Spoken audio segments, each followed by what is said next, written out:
ಎಲ್ಲರಿಗೂ ನಮಸ್ಕಾರ. ನಮಸ್ಕಾರ.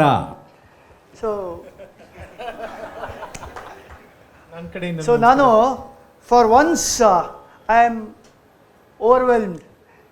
ಯಾಕೆ ಅಂತ ಅಂದರೆ ಸಾಮಾನ್ಯವಾಗಿ ನಾನು ಸ್ಟೇಜ್ ಮೇಲೆ ಬಂದರೆ I am on to myself and I am comfortable. ಆದರೆ ಇವತ್ತು ಸ್ವಲ್ಪ ಗಾಬರಿಲಿದ್ದೀನಿ. ಯಾಕೆ ಅಂತ ಅಂದರೆ ಒಂದು ತಟ್ಟಂತ ಹೇಳಬೇಕು, ಎರಡನೇದು ನಕಾರಾತ್ಮಕ ತಂತ್ರಗಳಿಗೆ ಅವಕಾಶ ಇಲ್ಲ. ಸೊ ನನಗೆ ಗೊತ್ತಿರೋದೇ ನಕಾರಾತ್ಮಕ ತಂತ್ರಗಳು. ಸೊ ಸ್ವಲ್ಪ ಇದರಲ್ಲಿದ್ದೀನಿ. If wealth is lost, nothing is lost. ಯಾಕೆ ಅಂತ ಅಂದರೆ ವಾಪಸ್ ಹೋಗಿ ಸಿರಿವಂತಿಕೆಯ ಸರಳ ಸೂತ್ರಗಳನ್ನು ಓದಿ ಸಂಪಾದಿಸ್ಕೊಳ್ಬಹುದೇನೋ. If health is lost, something is lost ಅಂತ ಅಂತಾರೆ. But if character is lost, everything is lost ಅಂತ ಅಂತಾರೆ.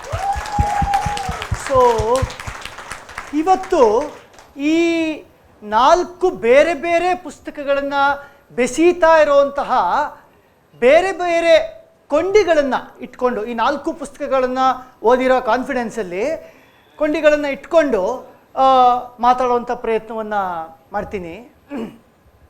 ಮೊದಲನೇದಾಗಿ ಈ ಸಂವಾದದಲ್ಲಿ ಏನನ್ನು ತರ್ಬೋದು ಅನ್ನೋದ್ರ ಬಗ್ಗೆ ಒಂದು ಕ್ಲೂ ಕೊಡ್ತೀರಾ ಅಂತ ಸತೀಶ್ ಅವರು ನಮ್ಮ ಕಾಫಿ ಕಾನ್ವರ್ಸೇಷನ್ನಲ್ಲಿ ಕೇಳಿದಾಗ ನಾನೊಂದು ಸಣ್ಣ ಕ್ಲೂ ಕೊಟ್ಟೆ ರಂಗಸ್ವಾಮಿ ಅವ್ರಿಗೆ. ಅದೇನಪ್ಪ ಅಂತ ಅಂದರೆ ಸಿರಿವಂತಿಕೆ ಅಂತ ಅಂದರೆ ಏನು ಅಂದರೆ ನನ್ನ ವ್ಯಾಖ್ಯಾನದಲ್ಲಿ ಸಾಕು ಅಂದವನೇ ಸಿರಿವಂತ ಅಂತ ಹೇಳಿದೆ. ಬೇಕು ಅನ್ನೋನು ಬಡವಾಗಿರ್ತಾನೆ, ಬಡತನ ಅನ್ನೋದು ಬೇಕು ಅನ್ನೋವಂಥ ಸ್ಥಿತಿ. ಸಾಕು ಅನ್ನೋನು ಸಾಹುಕಾರ ಅನ್ನೋ ಮಾತನ್ನು ಹೇಳಿದೆ. ಆದರೆ ನಮ್ಮ ಭಾಷೆಯಲ್ಲಿ ಸಾಕು ಅನ್ನೋದಕ್ಕೆ ಹಲವು ಅರ್ಥಗಳಿವೆ ಅಲ್ವಾ. ಒಂದು, ಸಾಕು ಅನ್ನೋದು ಸ್ಯಾಟಿಸ್ಫ್ಯಾಕ್ಷನ್ನ ದ್ಯೋತಕ.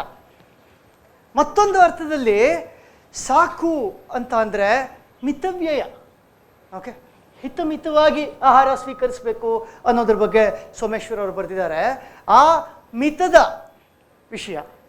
ಮೂರನೇದು ಸಾಕು ಅಂತ ಅಂದರೆ ಅದು ಆಧ್ಯಾತ್ಮದ ಕಡೆ ಹೊರಳೋ ಲಕ್ಷಣ. ನನಗೆ ಇದು ಸಾಕು, ಮತ್ತೊಂದರ ಕಡೆ ನನ್ನ ಪಯಣ ಅನ್ನೋಂಥದ್ದು.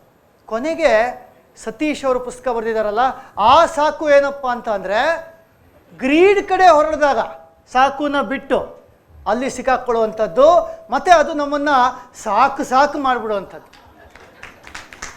ಹೀಗಿರುವಾಗ ಮೊದಲ ಪುಸ್ತಕವನ್ನು ಬರೆದಿರುವಂಥ ಸತೀಶ್ ಅವರಿಂದ ಆರಂಭಿಸ್ತಾ, ಸತೀಶ್ ಅವರೇ, ಮೊದಲಿಗೆ ಕಂಗ್ರ್ಯಾಚುಲೇಷನ್ಸ್. ನಿಮ್ಮ ಮೊದಲ 2 ಪುಸ್ತಕಗಳು ಬರ್ತಾ ಇರುವಂಥ ಸಂದರ್ಭದಲ್ಲಿ ಈ ಜನಕ್ಕೆ, ನಮ್ಮಂಥವರೆಲ್ಲರಿಗೂ ಯಾಕೆ ಸಾಕು ಅನ್ನೋಕ್ಕಾಗಲ್ಲ? ಯಾರೋ ನಿಮಗೆ ದುಡ್ಡು ಬಂದಿದೆ ಅಂತ ಸಂದೇಶ ಕಳಿಸಿದ್ರೆ ನಮಗೆ ಯಾಕೆ ಟೆಂಪ್ಟ್ ಆಗುತ್ತೆ? ಯಾಕೆ ಯಾವುದೋ ಒಂದು ಲಿಂಕು ಅಪ್ಪ ಅಮ್ಮ ಇಲ್ಲದೆ ಇರೋವಂಥದ್ದು ನಮ್ಮ ಫೋನಿಗೆ ಬಂದಾಗ ಅದನ್ನು ಕ್ಲಿಕ್ ಮಾಡೋಣ ಅಂತ ಯಾಕೆ ಅನಿಸುತ್ತೆ? ಸರ್, ಇದರಲ್ಲಿ 2-3 ವಿಷಯಗಳಿದೆ. ಒಂದು, ಅವ್ರು ಹೇಳ್ದಂಗೆ ಗ್ರೀಡು. ಲಾಟ್ರಿ ಬಂದಿದೆ ಅಂದರೆ ಯಾರಿಗೆ ದುಡ್ಡು ಬೇಡ? ಏನೋ ನನ್ನ ಅದೃಷ್ಟ ಬಂದಿದೆಯೇನೋ, ಯಾರೋ ನನಗೆ ನನ್ನ ಲಕ್ ಕುಲಾಯಿಸಿದೆ ಅಂತ ಅಂದ್ಬಿಟ್ಟು ಕ್ಲಿಕ್ ಮಾಡೋ ಅಂಥದ್ದು. ಎರಡನೇದು ಅಹಮ್ಮು. ನಾನಿಷ್ಟು ಓದಿದ್ದೀನಿ, ನನಗೆ ಎಲ್ಲ ಗೊತ್ತು, ನನ್ನ ಯಾರು ಮೋಸ ಮಾಡ್ತಾರೆ ಅನ್ನೋ ಒಂದು ಅಹಮ್ಮು ಅಥವಾ ಓವರ್ ಕಾನ್ಫಿಡೆನ್ಸ್ ಅಂತ ಹೇಳ್ಬೋದು.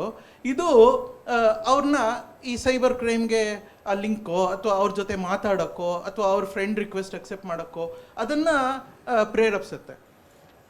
ಮೂರನೇದು ಅಜ್ಞಾನ. ಏನು ಅಜ್ಞಾನ ಅಂತಂತಂದರೆ ಈ ಥರನೂ ಮೋಸ ಹೋಗ್ಬೋದು ಅಂತ ಗೊತ್ತಿಲ್ಲದೆ ಇರೋ ಅಜ್ಞಾನ. ಸೊ ಅದುವೇ ಈ ಸೈಬರ್ ಕ್ರೈಮ್ಗೆ ಬಲೆಗೆ ಸಿಗಾಕೊಳ್ಳೋಕ್ಕೆ ಪ್ರೇರೇಪಿಸುತ್ತೆ. Thank you sir. ಚೆನ್ನಾಗಿ ಹೇಳಿದ್ರಿ. ನಾವು ಈ ಯಾವ ಕ್ರಮದಲ್ಲಿ ಪುಸ್ತಕಗಳ ಬಿಡುಗಡೆ ಆಯಿತೋ ಅದರ ವಿರುದ್ಧ ಕ್ರಮದಲ್ಲಿ ಸಾಗೋಣ, ರಿವರ್ಸ್ ಕ್ರಾನಲಾಜಿಕಲ್ ಏಜಿನ ಕ್ರಮದಲ್ಲಿ ಸಾಗ್ತಾ ಆ ಇದರಲ್ಲಿ ನೆಕ್ಸ್ಟ್ ಯಂಗೆಸ್ಟು ರಂಗಸ್ವಾಮಿ ಮೂಕನಹಳ್ಳಿಯವರು. ಸಾಕು ಅಂದವನು ಸಿರಿವಂತ, ಆದರೆ ಹಣದ ಗುಣ ವಿಚಿತ್ರ ಗುಣ. ನಿಮ್ಮ 25ನೇ ಪುಸ್ತಕದ ಬಗ್ಗೆ ಮಾತಾಡಿದ್ವಿ. ಹಣದ ವಿಚಿತ್ರ ಗುಣ ಏನಪ್ಪ ಅಂತ ಅಂದರೆ ಅದು ಇನ್ನೂ ಬೇಕು ಬೇಕು ಅಂತಲೇ ಪ್ರೇರೇಪಿಸ್ತಾ ಹೋಗುತ್ತೆ ನಮ್ಮನ್ನು. ಹೀಗಿರುವಾಗ ಸಾಕು ಅನ್ನೋದು ಎಷ್ಟು ಕಷ್ಟ. ಧನ್ಯವಾದ. ಎಲ್ರಿಗೂ ನಮಸ್ಕಾರ. ನೀವು ಯಾವುದೇ ಆರ್ಡ್ರಲ್ಲಿ ತೊಗೊಂಡಿದ್ರು ನನಗೆ ಇದೇ ನಂಬರೇ ಬರ್ತಾಯಿತ್ತು. ಅಲ್ಲಿಂದ ತೊಗೊಂಡಿದ್ರು ನಾನು 3ನೇ ಬರ್ತಿಲ್ಲ, 2ನೇ ಆಗ್ತಿದ್ನ. ಸರಿ, ಸಾಕು ಅನ್ನೋದು ಬಹಳ ಕಷ್ಟ. ಸಾಕು ಅನ್ನೋದು ನೀವೇ ಹೇಳಿದ್ರಿ ಈಗ ಆಧ್ಯಾತ್ಮದ ಕಡೆ ಹೊಳ್ಕೊಳ್ಳೋದು ಅಂತೇಳಿ.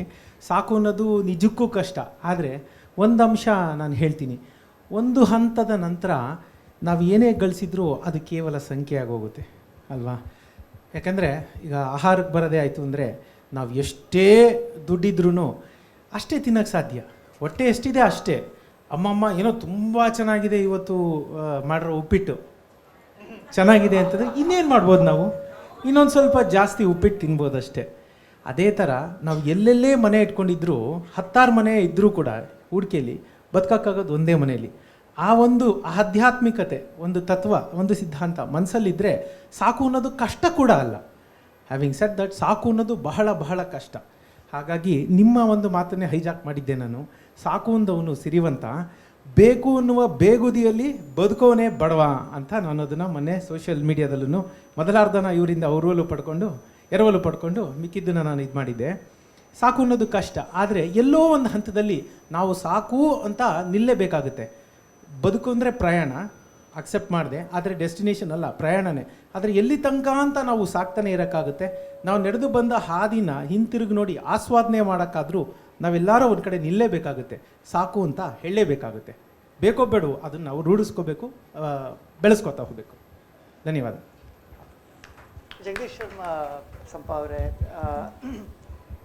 ಸಾಕು ಅಂತ ಅಂತಿದ್ದಂಗೆ ನಮ್ಮ ಬೇರೆ ಬೇರೆ ಆಶ್ರಮಗಳಲ್ಲಿ ನೋಡ್ಬೋದು, ವಾನಪ್ರಸ್ಥದ ಕಡೆ ಹೋಗುವಂಥ ಇದರಲ್ಲಿ, ಅಥವಾ ಜೋಗಿಯವರು ಹೇಳಿದಾಗೆ ಮೋಕ್ಷದ ಕಡೆಗಿನ ತಿರುವಿನಲ್ಲಿ, ಎಲ್ಲ ಕಡೆಯೂ ನಮಗೆ ಈ ಸಾಕು ಇದ್ದಡೆ ಒಂದು ಸ್ಯಾಟಿಸ್ಫ್ಯಾಕ್ಷನ್ ಇರುತ್ತೆ, ಎರಡನೇದು ಆಧ್ಯಾತ್ಮದ ಕಡೆ ಹೊರಳಿಕೊಳ್ಳುತ್ತೆ. ಸೊ ತಮ್ಮ ಪುಸ್ತಕದಿಂದ ನಮಗೆ ಸಿಗುವಂಥ ದರ್ಶನದಲ್ಲೂ ಈ ಎಷ್ಟೋ ಕಡೆಗಳಲ್ಲಿ ಸಾಕು ಅಂತ ಅಂದೇ ಇದ್ದಿದ್ದರಿಂದ ಆದಂಥ ಅನಾಹುತ ಕಾಣಿಸುತ್ತೆ, ಮಹಾಭಾರತದಲ್ಲೂ ಕೂಡ. ಇದ್ರ ಬಗ್ಗೆ ತಮ್ಮ ವ್ಯಾಖ್ಯೆ? ನಿಜ, ಸಾಕು ಮೇಲೆ ಹೋಗ್ತಾ ಇದೆ. 2 ಸಾಕು ಇದೆ ಸಾಕೋದ್ರಲ್ಲಿ, 2 ಕ್ರಿಯಾಪದ. ಒಂದು ಸಾಕು ಅಂತ ಹೇಳೋದು, ಇನ್ನೊಂದು ಸಾಕಬೇಕು ಅನ್ನುವ ಸಾಕು ಅಂತ. ಮಗನನ್ನು ಸಾಕು, ಮಕ್ಕಳನ್ನು ಸಾಕು ಅಂತ ಹೇಳಿ ಸಲಹೋದು ಅಂತ. ಈ ಸಾಕು, ಮೊದಲನೇ ಸಾಕು ನೀವು ಹೇಳ್ತಾ ಇದ್ದೀರಲ್ಲ, ಆ ಸಾಕು ಬಂದರೆ ಅದು ನಮ್ಮನ್ನು ಸಾಕುತ್ತೆ. ನಾವೇನು ಅಂದ್ಕೊಂಡಿದ್ದೀವಿ ಅಂದರೆ, ರಂಗಸ್ವಾಮಿಯವರು ಒಪ್ಪಲ್ಲ, ನಾವು ಇದು ನಮ್ಮನ್ನು ಸಾಕತ್ತೆ ಅಂತ ಅಂದ್ಕೊಂಡು ಹೊರಟಿದ್ದೀವಿ, ಆದರೆ ಅದು ಸಾಕಲ್ಲ ಅಂತ. ನಾವು ಹೇಳಬೇಕಾಗಿರೋದನ್ನೆಲ್ಲ ರಂಗಸ್ವಾಮಿಯವ್ರು ಹೇಳಿರೋದ್ರಿಂದಾಗಿ ಕಷ್ಟ ಆಗಿದೆ. ಇಷ್ಟೊಳ್ಳೆ ಪುಸ್ತಕ ಬರೆದು ಗಳಿಸಿ ಅಂತ ಹೇಳ್ತಾನೆ ಸಾಕು ಅನ್ನೋ ಒಂದು ಅಂಶವನ್ನು ಇಟ್ಕೊಂಡು ಹೊರಟಿದ್ದಾರಲ್ಲ, ಇದು ವಾಸ್ತವದ ಆರ್ಥಿಕ ನೀತಿ ಆಗಬೇಕಾಗಿರೋದು. ದುಡಿಬೇಕು, ನಾವು ಸಂಪಾದಿಸಬೇಕು, ನಮ್ಮದಾದ ಕೋಶ, ರಾಜ್ಯ ಎಲ್ಲವೂ ಬೇಕು. ಆದರೆ ಎಲ್ಲೋ ಒಂದು ಕಡೆಗೆ ಎಷ್ಟು ಅಂತ ಒಂದು ಬೇಕು ಅಂತ, ಮಿತ ಅಂತ ಒಂದು ಶಬ್ದ ಬಳಸ್ತಾರಲ್ಲ, ಕನ್ನಡದಲ್ಲಿ ಮಿತ ಅನ್ನೋದನ್ನು ನಾವು ಕಡಿಮೆ ಅಂತ ಅರ್ಥ ಮಾಡ್ಕೊಂಬಿಟ್ಟಿದ್ದೀವಿ. ಸಂಸ್ಕೃತದಲ್ಲಿ ಆ ಶಬ್ದಕ್ಕೆ ಅರ್ಥ ಅಳತೆ ಮಾಡಲ್ಪಟ್ಟಿದ್ದು ಅಂತ ಅರ್ಥ. ಮಿತ ಅಂದರೆ ಅಳೆಯಲ್ಪಟ್ಟಿದ್ದು ಅಂತ. ಎಷ್ಟು ಬೇಕು ಅಂತ ಅಳತೆ ಬೇಕು ಅಂತ. ಅಳತೆ ಅಂತಂದರೆ ಅಲ್ಲಿ ಕಡಿಮೆನೂ ಆಗಬಾರ್ದು, ಹೆಚ್ಚು ಆಗಬಾರ್ದು, ಅದು ಅಳತೆ. ಕಡಿಮೆ ಆದರೂ ಅಲ್ಲ, ಹೆಚ್ಚಾದರೂ ಅಲ್ಲ ಅನ್ನೋ ತರಹದ್ದು ಅಂತ. ಅದು ಗುರಿ ತಪ್ಪಿದಾಗ ಮಹಾಭಾರತ ಹುಟ್ಕೊಂಡಿದೆ ವಾಸ್ತವವಾಗಿ. ಎಷ್ಟು ವಿಚಿತ್ರ ಅಂದರೆ, ದುರ್ಯೋಧನ ಆಸೆಯ ಹಿಂದೆ ಬಿದ್ದ, ಸಾಕು ಅಂತ ಅನ್ನಿಸ್ಲಿಲ್ಲ ಅನ್ನೋ ಕಾರಣಕ್ಕಾಗಿ ಯುದ್ಧ ನಡೀತು ಅಂತ ಹೇಳ್ತೀವಿ. ಆದರೆ ಆ ಕಡೆ ಯುದ್ಧ ನಡೆದು ಯುಧಿಷ್ಠಿರನಿಗೆ ರಾಜ್ಯ ಕೊಡೋದ್ರಲ್ಲಿ ಮುಕ್ತಾಯ ಆಯಿತು ಅಂತ ಅಂದಾಗ, ಹಾಗಿದ್ರೆ ಎರಡಕ್ಕೆ ಏನು ವ್ಯತ್ಯಾಸ ಹೇಳ್ತೀರಿ ನೀವು ಅಂತ. ನೀನು ರಾಜ್ಯಕ್ಕೆ ಆಸೆ ಪಡಬೇಡ ಅಂತ ಕೃಷ್ಣ ಹೋಗಿ ದುರ್ಯೋಧನನಿಗೆ ಹೇಳ್ತಾನೆ. ಅದರ ಅರ್ಥದಲ್ಲಿ ಅರ್ಧ ರಾಜ್ಯ ನೀನು ಇಟ್ಕೋ, ಅರ್ಧ ರಾಜ್ಯ ಯುಧಿಷ್ಠಿರನಿಗೆ ಕೊಡು ಅಂತ ಅಂದರೆ, ಯುಧಿಷ್ಠಿರನಿಗೆ ರಾಜ್ಯದ ಆಸೆಯನ್ನು ಇವರೆಲ್ಲ ಪುರಸ್ಕರಿಸ್ತಾ ಇದ್ದಾರೆ, ದುರ್ಯೋಧನನಿಗೆ ಪುರಸ್ಕರಿಸ್ತಾ ಇಲ್ಲ. ದುರ್ಯೋಧನನ ಆಸೆ ತಪ್ಪು, ಪಾಂಡವರ ಆಸೆ ಸರಿ ಅಂತ ಬಂದಾಗಲೇ ಜಿಜ್ಞಾಸೆ ಹುಟ್ಟುಕೊಂಡಿದೆ ಅಂತ.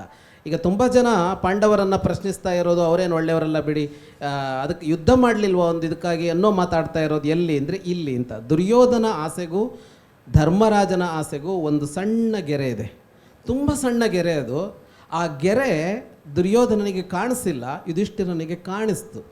ಹಾಗಾಗಿ ಅವನು ಅದು ಬಂದಾಗ ತಗೊಳ್ಳೋದಕ್ಕೂ ಸಿದ್ಧ, ಬೇಡ ಅಂದರೆ ಬಿಡೋದಕ್ಕೂ ಸಿದ್ಧ ಅಂತ. ಅಷ್ಟೊಂದು ಯುದ್ಧ ಮಾಡಿ 36 ವರ್ಷ ಆಳ್ತಾರೆ ಅವರು. ಎಷ್ಟು ಕಾಲ ಆಳಿದ್ರು ಅವರನ್ನು ಕೇಳೋರಿಲ್ಲ. 36 ವರ್ಷ ಆದಮೇಲೆ ಅವರೇ ಸಾಕು ಅಂತ ಅಂದುಕೊಂಡು ಸ್ವರ್ಗಾರೋಹಣಕ್ಕೆ ಹೊರಟು ಬಿಡ್ತಾರೆ. ಈ ಸಾಕುತನ ಇದ್ದರೆ ಅದು ಬದುಕನ್ನು ಸಾಕತ್ತೆ. ತುಂಬ ಚೆನ್ನಾಗಿದೆ. ಈ ಆಹಾರದ ವಿಷಯಕ್ಕೆ ಬಂದಾಗ ಸರ್, ದುರ್ಯೋಧನ ಮತ್ತು ಯುಧಿಷ್ಠಿರನ ನಡುವೆ ಸಣ್ಣ ಗೆರೆ ಇದೆ ಅಂತ ಹೇಳಿದ್ರಲ್ಲ, ಆ ಸಣ್ಣ ಗೆರೆಯೂ ಅಳಿಸೋಗುತ್ತೆ. ಎಷ್ಟೋ ಬಾರಿ ಆಹಾರ ನಾವು ಸ್ವೀಕರಿಸ್ತಾ ಇರೋಂಥ ಸಂದರ್ಭದಲ್ಲಿ ಸಾಕು ಅಂತ ಹೇಳೋಕ್ಕೆ ಆಗಲ್ಲ. ಅವ್ರು ಹೇಳಿದಾಗೆ ಮಿತ ಮುಖ್ಯ. ತಾವೂ ಆಹಾರ ಮಿತವಾಗಿರಬೇಕು ಅಂತ ಅನ್ನೋದನ್ನೇ ಕೋರಾಗಿ ಇಟ್ಕೊಂಡು ಬರೆದಿದ್ದೀರಿ. ನಮ್ಮ ಮಾವ ಇನ್ನೊಂದು ಮಾತು ಅದಕ್ಕೆ ಆ್ಯಡ್ ಮಾಡ್ತಾರೆ ಆಹಾರದ ಬಗ್ಗೆ ಹೇಳ್ತಾ, ಹಿತವಾಗಿರಬೇಕು, ಮಿತವಾಗಿರಬೇಕು, ಜಿತವಾಗಿರಬೇಕು ಅಂತ ಆ ಮೂರನೇ ಆಯಾಮವನ್ನು ಕೊಡ್ತಾರೆ ಅದಕ್ಕೆ. ಸೊ ಆಹಾರದಲ್ಲಿ ಹಿತ ಮಿತ ಸಾಕುಗಳು ಎಷ್ಟು ಕಷ್ಟ, ಯಾಕೆ ಕಷ್ಟ?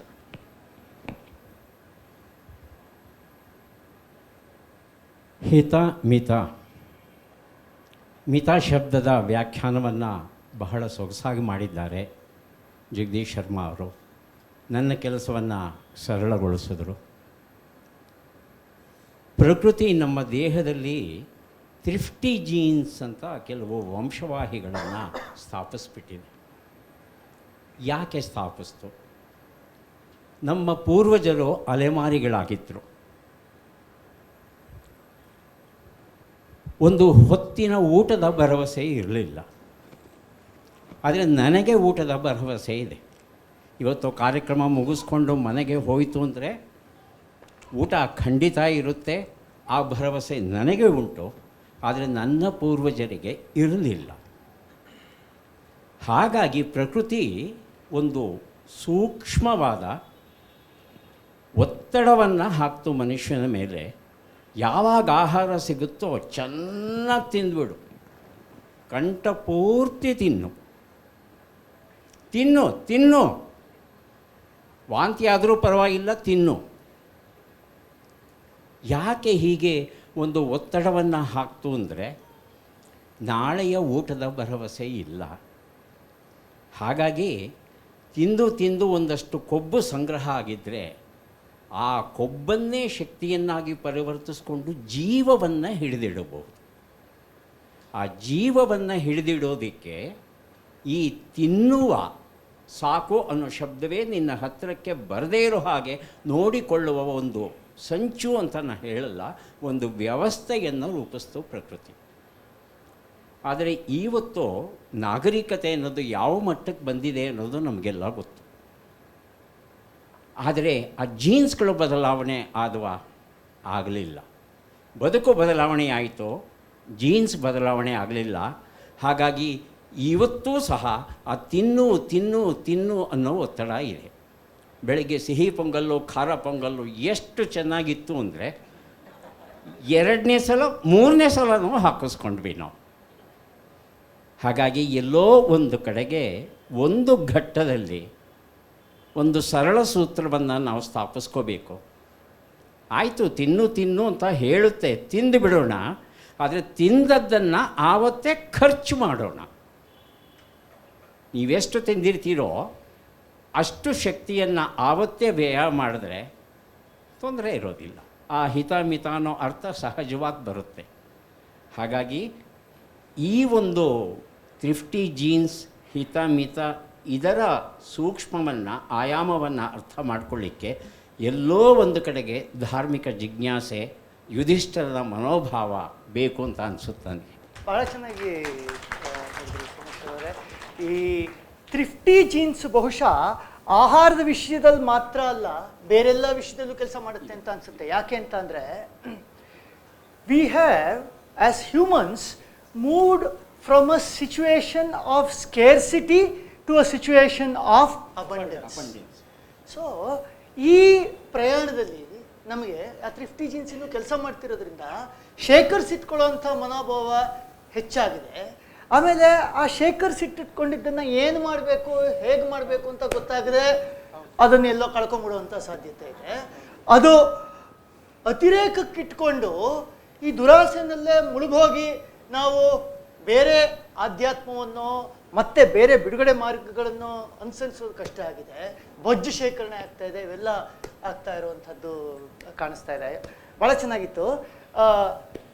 ಜಗದೀಶ್ ಶರ್ಮ ಸಂಪ ಅವರು ಪುಸ್ತಕದ ಪ್ರವೇಶಿಕೆಯಲ್ಲಿ ಒಂದು ಅದ್ಭುತವಾದ ವಾಕ್ಯವನ್ನು ಬರೀತಾರೆ. ಅವ್ರು ಹೇಳ್ತಾರೆ, ನಾವು ಪ್ರಶ್ನೆನ ಕೇಳಬೇಕು, ಹಾಗೇನೆ ಉತ್ತರನೂ ಕೇಳಬೇಕು ಅಂತ. ನಾವು ಬಹುಪಾಲು ಮಂದಿ ಬರೀ ಪ್ರಶ್ನೆ ಕೇಳ್ತೀವಿ ಇವತ್ತು, so that we sound intelligent. ಆದರೆ ಉತ್ತರ ಕೇಳಿಸ್ಕೊಳ್ಳೋದಿಲ್ಲ. ಓಕೆ, ಉತ್ತರ ಕೇಳಿಸ್ಕೊಳ್ಳೋದಿಲ್ಲ. ಅದರಿಂದ ಬೇರೆ ಬೇರೆ ರೀತಿಯ ಸಂಕಷ್ಟಗಳಿಗೆ ಈಡಾಗ್ತೀವಿ ಅಂತ ಅನಿಸುತ್ತೆ. ಉತ್ತರನ ಕಂಡುಕೊಳ್ಳೋದು ಇವತ್ತು ಸುಲಭ ಆಗಿದೆ. Information is at our fingertips. But ಅದನ್ನು ಕೇಳಿಸ್ಕೊಂಡು ಅಳವಡಿಸ್ಕೊಳ್ಳುವಂಥ ವ್ಯವಧಾನ ಕಡಿಮೆ ಆಗ್ತಾ ಇದೆ ಅಂತ ಅನಿಸುತ್ತೆ. ಅದರಿಂದ ಆಗುವಂಥ ಒಂದೆರಡು ಕಷ್ಟಗಳ ಬಗ್ಗೆ ತಾವು ಮಾತಾಡೋದಾದ್ರೆ. ಒಂದೆರಡಲ್ಲ, ಕಷ್ಟಗಳೆಲ್ಲ ಇರೋದೇ ಇದು ಕೇಳದೇ ಇರೋದ್ರಿಂದ ಅಂತ. ನಮ್ಮ ಹಳಬರಲ್ಲಿ ಒಂದು ಅಭ್ಯಾಸ ಇತ್ತು, ಹೇಳ್ದಂತೆ ಕೇಳು ಅಂತ ಹೇಳ್ತಾ ಇದ್ರು. ಕೇಳು, ನಾನು ಹೇಳ್ದಷ್ಟು ಕೇಳು, ಹೇಳ್ದಷ್ಟು ಮಾಡು ಅಂತ ಹೇಳ್ತಾ ಇದ್ರು ಅಂತ. ನಮ್ಮ ಜನ್ರೇಷನ್ನಿಂದ ಪ್ರಾಯಶಃ ಆರಂಭ ಆಯ್ತೇನೋ, ಸರ್ ಕಾಲದಲ್ಲಿ ಅಷ್ಟಿತ್ತ ಇಲ್ವಾ, ನಮ್ಮ ಜನ್ರೇಷನ್ನಿಂದ ನಾವು ಪ್ರತಿಭಟನೆ ಶುರು ಮಾಡಿದ್ವಿ, ನೀನು ಹೇಳ್ದಂಗೆ ಯಾಕೆ ಕೇಳಬೇಕು ಅಂತ. ಈಗಿನ ಜನ್ರೇಷನ್ ಅಂತೂ ಕೇಳೋದೇ ಇಲ್ಲ ಅನ್ನೋದಕ್ಕೆ ನಾವೇ ಮುಂದುವರಿಸಿದ್ದೀವಲ್ಲ, ನಮ್ಮದೇ ಮುಂದುವರೆದಿದೆ ಅಂತ. ಸರಿ, ಪ್ರತಿಯೊಬ್ಬ ವ್ಯಕ್ತಿಗೂ ಒಂದು ಸ್ವಾತಂತ್ರ್ಯ ಇದೆ, ಅವನದ್ದೇ ಆದ ಯೋಚನೆಗಳಿವೆ, ಯಾಕೆ ಕಟ್ಟುಪಾಡುಗಳಿಗೆ ಒಳಗಾಗಬೇಕು, ನಾನು ನನ್ನಷ್ಟಕ್ಕಿರ್ತೀನಿ ಅಂತ. ಅದರ ದುಷ್ಪರಿಣಾಮಗಳನ್ನೇ ಇತಿಹಾಸ ಹೇಳ್ತಾ ಹೋಗಿದೆ ಅಂತ. ಅದರ ದುಷ್ಪರಿಣಾಮಗಳನ್ನೇ ಪುರಾಣಗಳು ಹೇಳ್ತಾ ಇವೆ, ವರ್ತಮಾನಗಳು ಅದರಲ್ಲೇ ಇವೆ ಅಂತ. ನೀವು ಭಾಳ ಚೆನ್ನಾಗಿ ವಿಷಯಗಳನ್ನು ತಗೊಳ್ತಾ ಇದ್ದೀರಿ. 4 ಜನ ಒಟ್ಟು ಮಾತಾಡ್ತಾ ಇರೋದು ನೀವು ಹೇಳಿದ ಮೊದಲ ಸಾಕುನು ಮತ್ತು ಎರಡನೇ ಕೇಳುನು ಅಂತ. ಯಾಕೆಂದರೆ ಕೇಳದ ಪರಿಣಾಮವೇ ಇಷ್ಟ ಆಗಿಬಿಟ್ಟಿದೆ ಅಂತ. ಕೇಳುವಿಕೆ ಅನ್ನೋದು ಯಾಕೆ ಬಹಳ ಮುಖ್ಯ ಆಗುತ್ತೆ ಅಂತ ಅಂದರೆ, ಅದು ಅನುಭವ ಆಗಿರುತ್ತೆ. ಅದು ಈಗ ಒಂದು ತಲೆಮಾರು ಮುಂದಿನ ತಲೆಮಾರಿಗೆ ತನ್ನ ಅನುಭವವನ್ನು ದಾಟಿಸ್ತಾ ಇರುತ್ತೆ. ಕೇಳು ಅಂತಂದಾಗ ಅವನು ಅದು ಟ್ರಯಲ್ ಆ್ಯಂಡ್ ಎರರ್ ಅಂತ ಅವನು ಅನುಭವಿಸಿದ್ದದು. ಮತ್ತು ಒಂದು ಜನ್ರೇಷನ್ದಲ್ಲ ಅದು, ಅವನಿಗೆ ಅವನ ಹಿಂದಿನ ಜನ್ರೇಷನ್ದು ಬಂದಿದೆ, ಅವನಿಗೆ ಅವನ ಹಿಂದಿನ ಜನ್ರೇಷನ್ದು ಬಂದಿದೆ. ಪ್ರತಿ ತಲೆಮಾರಿಗೆ ಒಂದು ಆತ್ಮವಿಶ್ವಾಸ ಇರುತ್ತೆ. ಅದು ಸ್ವಲ್ಪ ಅತಿಯಾಗಿ ಹಿಂದಿನವರೆಲ್ಲ ದಡ್ರು ನಾವು ಬುದ್ಧಿವಂತರು ಅಂತ ಒಂದಿರುತ್ತೆ, ಎಲ್ಲ ಕಾಲಕ್ಕೂ ಇರುತ್ತೆ. ಅದು ಈ ಕಾಲಕ್ಕೆ ಮಾತ್ರ ಏನು ಬಂದಿಲ್ಲ. ನಮಗೆ 25 ವರ್ಷ ಆದಾಗ ಹಿಂದಿನವ್ರಿಗೆ ಗೊತ್ತಿರಲಿಲ್ಲ ಅಂತ ನಾವು ಅಂದ್ಕೊಂಡಿದ್ವಿ. ಈಗ ನಮ್ಗನ್ಸುತ್ತೆ ಮಕ್ಕಳಿಗೇನು ಜಾಸ್ತಿ ನಮಗೆ ಗೊತ್ತಿದೆ ಅಂತ ನಾವು ಅನ್ಕೋತಾ ಇದ್ದೀವಿ. ಮಕ್ಕಳು ನಿಂಗೇನೋ ಗೊತ್ತಿಲ್ಲಪ್ಪ ಅಂತ ಹೇಳ್ತಾ ಇರ್ತಾರೆ ಅಂತ. ಆದರೆ ಗಮನಿಸಬೇಕಾದದ್ದೇನು ಅಂದರೆ, ಹಿಂದಿನಿಂದ ಒಂದು ಮನುಷ್ಯ ಯಾವತ್ತೋ ಹುಟ್ಟಿ ಯಾವತ್ತೋ ಹೋಗುವಾಗ ಅವನು ಅನುಭವಿಸ್ತಾ ಏನೋ ಮಾಡ್ತಾ ಪ್ರಯತ್ನಿಸ್ತಾ ತನ್ನ ಅನುಭವಗಳನ್ನು ಒಂದು ಮಾಹಿತಿಯಾಗಿ ಅರಿವಾಗಿ ಮುಂದೆ ಕಳಿಸ್ತಲೇ ಇದ್ದಾನೆ. ಅರಿವನ್ನಿಟ್ಕೊಂಡು ಇನ್ನಷ್ಟು ಅದನ್ನು ಪರಿಷ್ಕಾರ ಮಾಡೋದು, ಪರಿವರ್ಧನೆ ಮಾಡೋದು ಅನ್ನೋದು ನಮ್ಮ ಸಾಮರ್ಥ್ಯ. ಆದರೆ ಹಿಂದಿನದ್ದೇನೂ ಬೇಕಾಗಿಲ್ಲ, ನಾನು ಇವತ್ತಿಂದ ಆರಂಭ ಮಾಡ್ತೀನಿ ಅಂತ ಹೊರಡೋದಿದೆಯಲ್ಲ, ಅದು ಕಿವಿ ಮುಚ್ಕೊಳ್ಳೋ ಹಾಗೆ ಮಾಡಿದೆ. ಅದು ಕೇಳ್ತಾ ಇಲ್ಲ ಅದು ಅಂತ. ಯಾವತ್ತು ಅದನ್ನು ಕೇಳೋದಕ್ಕೆ ಸಿದ್ಧರಿಲ್ವೋ ಅವತ್ತು ಬದುಕು ಹೊಸದಾಗಿ ಆರಂಭ ಆದಾಗ ಆಗ್ಬಿಡ್ತು ಅಂತ. ಮತ್ತು ಎಲ್ಲ ಸಮಸ್ಯೆಗಳನ್ನು ನಾನು ಇವತ್ತೇ ಸೃಷ್ಟಿ ಮಾಡಿಕೊಂಡು ಉತ್ತರ ಕಂಡುಕೊಳ್ತೀನಿ ಅಂತ ಹೋಗೋ ಹಾಗೆ ಆಗಿಬಿಡತ್ತೆ ಅಂತ. ನನ್ನ ಪುಸ್ತಕಕ್ಕೆ ಬಂದರೂ ಇದೇ ಸಬ್ಜೆಕ್ಟೇ ಕಾಣಿಸುತ್ತೆ. ಅವರ ಮಹಾಭಾರತ ಅಂತ ತಗೊಂಡಾಗ್ಲೂ ಇಡೀ ಮಹಾಭಾರತ ಹೇಳ್ತಲೇ ಹೋಗಿದೆ ಅಂತ. ಮಹಾಭಾರತ ಪ್ರತಿಯೊಂದು ವ್ಯಕ್ತಿಗಳು ಹೇಳ್ತಲೇ ಇರ್ತಾರೆ ಇನ್ನೊಬ್ಬರಿಗೆ. ನಾನು ಅದನ್ನೊಂದು ಪಟ್ಟಿ ಕೂಡ ಮಾಡಿದ್ದೀನಿ, ಹೇಳೋದು ಎಷ್ಟು ಬಂದಿದೆ ಅಂತ. ನೀವು ನೋಡಿರ್ತೀರಿ ಅದನ್ನು. ಈ ಹೇಳಿದ್ದನ್ನು ಕೇಳಿದವರು ಬದುಕಿಕೊಂಡ್ರು, ಹೇಳಿದ್ದನ್ನು ಕೇಳದೇ ಇದ್ದವರೆಲ್ಲ ಸತ್ರು ಅಂತಲೇ ಅದು ಹೇಳ್ಕೊಳ್ತಾ ಇರೋದು. ಅದು ಹಿರಿಯರು ಹೇಳಿದ್ರು, ಮಿತ್ರರು ಹೇಳಿದ್ರು, ಜೊತೆಯವ್ರು ಹೇಳಿದ್ರು, ಯಾರು ಹೇಳಿದ್ದು ಕೇಳಲಿಲ್ಲ ಅಂತ. ಅವನು ಧೃತರಾಷ್ಟ್ರ ಅವನಿಗೆ ಪ್ರತಿಯೊಬ್ಬರು ಹೇಳ್ತಾ ಇದ್ರು. ಭೀಷ್ಮ ಹೇಳ್ತಾ ಇದ್ದ, ದ್ರೋಣರು ಹೇಳ್ತಾ ಇದ್ರು, ವಿದುರ ಹೇಳ್ತಾ ಇದ್ದ, ಗಾಂಧಾರಿ ಹೇಳ್ತಾ ಇದ್ಲು. ಅದು ಹೋಗಲಿ, ಅವನ ಸಾರಥಿ ಡ್ರೈವರ್ ಸಂಜಯ ಕೂಡ ಹೇಳ್ತಾ ಇದ್ದ ಹಾಗಲ್ಲ ಅಂತ. ಆದರೆ ಇದನ್ನು ಕೇಳೋದಕ್ಕೆ ಸಿದ್ಧನಾಗದೇ ಇದ್ದಾಗ ಧೃತರಾಷ್ಟ್ರ ಅನುಭವಿಸಬೇಕಾಯಿತು. ಭಾಳ ಈ ಕಟ್ಟುವಿಕೆಯಲ್ಲಿ ಎಷ್ಟು ಸೊಗಸಿದೆ ಅಂತ ಅಂದರೆ, ಕೇಳಲೇಬೇಕಾಗಿದ್ದ ಧೃತರಾಷ್ಟ್ರ ಕೇಳದೆ ಅನುಭವಿಸೋದಕ್ಕೆ ಉಳ್ಕೊಂಬಿಟ್ಟ ಅಂತ. ದುರ್ಯೋಧನ ಸತ್ತೋದ, ಎಲ್ಲ ಸತ್ತೋದ್ರು, ಆದರೆ ಕೇಳದ ಪರಿಣಾಮವನ್ನು ಅನುಭವಿಸಿ ಬದುಕಿಬಿಟ್ಟ ಅವನು ಅಂತ. ಹಾಗಾಗಿ ಕೇಳದ್ದರ ಪರಿಣಾಮವನ್ನೇ ಇದು ಹೇಳ್ತಾ ಇದೆ. ಹಾಗಾಗಿ ಮಹಾಭಾರತ ಅಂತೂ ಹೇಳೋದ್ರಲ್ಲಿ, ಅಂದರೆ ಕೇಳು ಅಂತ ಹೇಳೋದ್ರಲ್ಲೇ ತನ್ನ ಪರಿಶ್ರಮ ಆಗುತ್ತೆ. ಭಗವದ್ಗೀತೆನೂ ಅದೇ, ಭೀಷ್ಮ ಸುದೀರ್ಘವಾಗಿ ಅದನ್ನೇ ಉಪದೇಶ ಮಾಡ್ತಾನೆ. ಶುರುವಾಗೋದು ಕೂಡ ಅವರು ಪ್ರಶ್ನೆ ಕೇಳಿದ್ರು, ಉಗ್ರಶ್ರವರು ಉತ್ತರ ಹೇಳಿದ್ರು, ಜನಮೇಜಯ ಪ್ರಶ್ನೆ ಕೇಳ್ದ, ವೈಶಂಪಾಯನರು ಉತ್ತರ ಹೇಳಿದ್ರು ಅಂತಲೇ. ಶ್ರುತಂ ಹರತಿ ಪಾಪಾನಿ ಅಂತ ನಮ್ಮಲ್ಲೊಂದು ಹಳೆ ಇದು. ಅಂದರೆ ನೀವು ಒಂದು ವ್ರತಕತೆ ಮಾಡಿದ್ರು, ಒಂದು ರಾಮಾಯಣ ಮಹಾಭಾರತ ಎಲ್ಲದರಲ್ಲೂ ಏನು ಅಂದರೆ, ನೀನು ಕೇಳಿದ್ರೆ ನಿನಗೆ ಪುಣ್ಯ ಬರುತ್ತೆ ಅಂತ ಹೇಳ್ತಾ ಹೋದರು ಅವರನ್ನು. ಏನು ಕೇಳಿದ್ರು ಪುಣ್ಯ ಬರುತ್ತೆ ಅಂತ. ಕುಮಾರವ್ಯಾಸನೂ ಹೇಳ್ತಾನಲ್ಲ, ವೇದ ಪಾರಾಯಣ ಇದನ್ನು ಕೇಳಿದರೆ ವೇದ ಪಾರಾಯಣದ ಪುಣ್ಯ ಫಲ, ಅದು ಇದು ಫಲ ಬರುತ್ತೆ ಅಂತ. ಈ ಕೇಳುವಿಕೆಯಲ್ಲಿ ಅವ್ರು ಹೇಳುವಾಗ ಪಾಪ ಕಳೆಯತ್ತೆ ಪುಣ್ಯ ಬರುತ್ತೆ ಅಂತ ಹೇಳುವಾಗ, ಅದು ಬರಿಯ ನಾವು ಧಾರ್ಮಿಕ ಅಂತ ಇವತ್ತು ಅಂದುಕೊಂಡಿರುವ ಪಾಪ ಪುಣ್ಯಗಳ ಸಬ್ಜೆಕ್ಟನ್ನು ಮಾತ್ರ ಹೇಳ್ತಾ ಇಲ್ಲ. ಮಾನವ ಜನಾಂಗದ ಅನುಭವಗಳ ಮೂಟೆಯನ್ನು ನಿಮ್ಮೆದುರೇ ಹೇಳ್ತಾ ಇದ್ದೀವಿ. ಕೇಳಿ, ಆಗ ಪಾಪ ಕಳೆಯತ್ತೆ ಪುಣ್ಯ ಬರುತ್ತೆ. ಅಂದರೆ ನಿಮ್ಮ ಬದುಕಿನ ಅಪಯಶಸ್ಸುಗಳು ಹೋಗುತ್ತೆ, ಯಶಸ್ಸು ಸಿಗತ್ತೆ ಅಂತ. ಹಾಗಾಗಿ ಕೇಳಿದರೆ ಬದುಕ್ತಾನೆ, ಕೇಳದೇ ಇದ್ದರೆ ಇಲ್ಲ. ಸುಂದರವಾಗಿದೆ. ಆಧ್ಯಾತ್ಮದ ವಿಷಯದಲ್ಲಿ, ಮಹಾಭಾರತದ ವಿಷಯದಲ್ಲಿ ಕೇಳುವಿಕೆ ಮಹತ್ವವನ್ನು ಇವರು ಇಡೀ ಪುಸ್ತಕದಲ್ಲಿ ಇದು ಒಂದು ಥ್ರೆಡ್ ಆಗಿ ಬರ್ತಾ ಹೋಗುತ್ತೆ. ಆದರೆ ಆಹಾರದ ವಿಷಯಕ್ಕೆ ಬಂದಾಗ ಬೇರೆಯವ್ರ ಮಾತನ್ನು ನಾವು ಕೇಳೋದಿರಲಿ, ನಮ್ಮ ಮಾತನ್ನೇ ನಾವು ಕೇಳಲ್ಲ. ಒಂಥರ ಸಲ್ಮಾನ್ ಖಾನ್ ಥರ ಮೇ ಖುದ್ ಕಾ ಭಿ ನಹೀ ಸುನ್ತಾ ಅಂತ ಅಂತಾರಲ್ಲ, ಆ ಥರ ನಾವು ನಮ್ಮ ಮಾತನ್ನೇ ನಾವು ಕೇಳಲ್ಲ. ತಮಾಷೆಗೆ ನೀವು ನೋಡಿರ್ತೀರ ಈ ಮೀಮ್ನ. ಅದೇನಪ್ಪ ಅಂತ ಅಂದರೆ, in an argument between my brain and my heart I always listen to my stomach ಅಂತ. ಸೊ ನಮ್ಮ ಮಾತನ್ನೇ ನಾವು ಕೇಳಲ್ಲ. ಕೇಳೋ ಹಾಗೆ ಹೇಗೆ ಮಾಡೋದು, given the amount of noise that is there around us about food. ನಾನು ಯಾರು? ಜಗದೀಶ್ ಶರ್ಮಾ ಅವರು ಬಹಳ ಚೆನ್ನಾಗಿ ವಿವರಣೆ ಕೊಡ್ಬೋದು ನಾನು ಯಾರು ಅಂತ. ಆದರೆ ವೈಜ್ಞಾನಿಕವಾಗಿ ಆಲೋಚನೆ ಮಾಡ್ತು ಅಂದರೆ ನಾನು ಯಾರು ಅನ್ನೋ ಪ್ರಶ್ನೆಗೆ ಉತ್ತರ ಕೊಡೋದು ಅಷ್ಟು ಸುಲಭ ಅಲ್ಲ.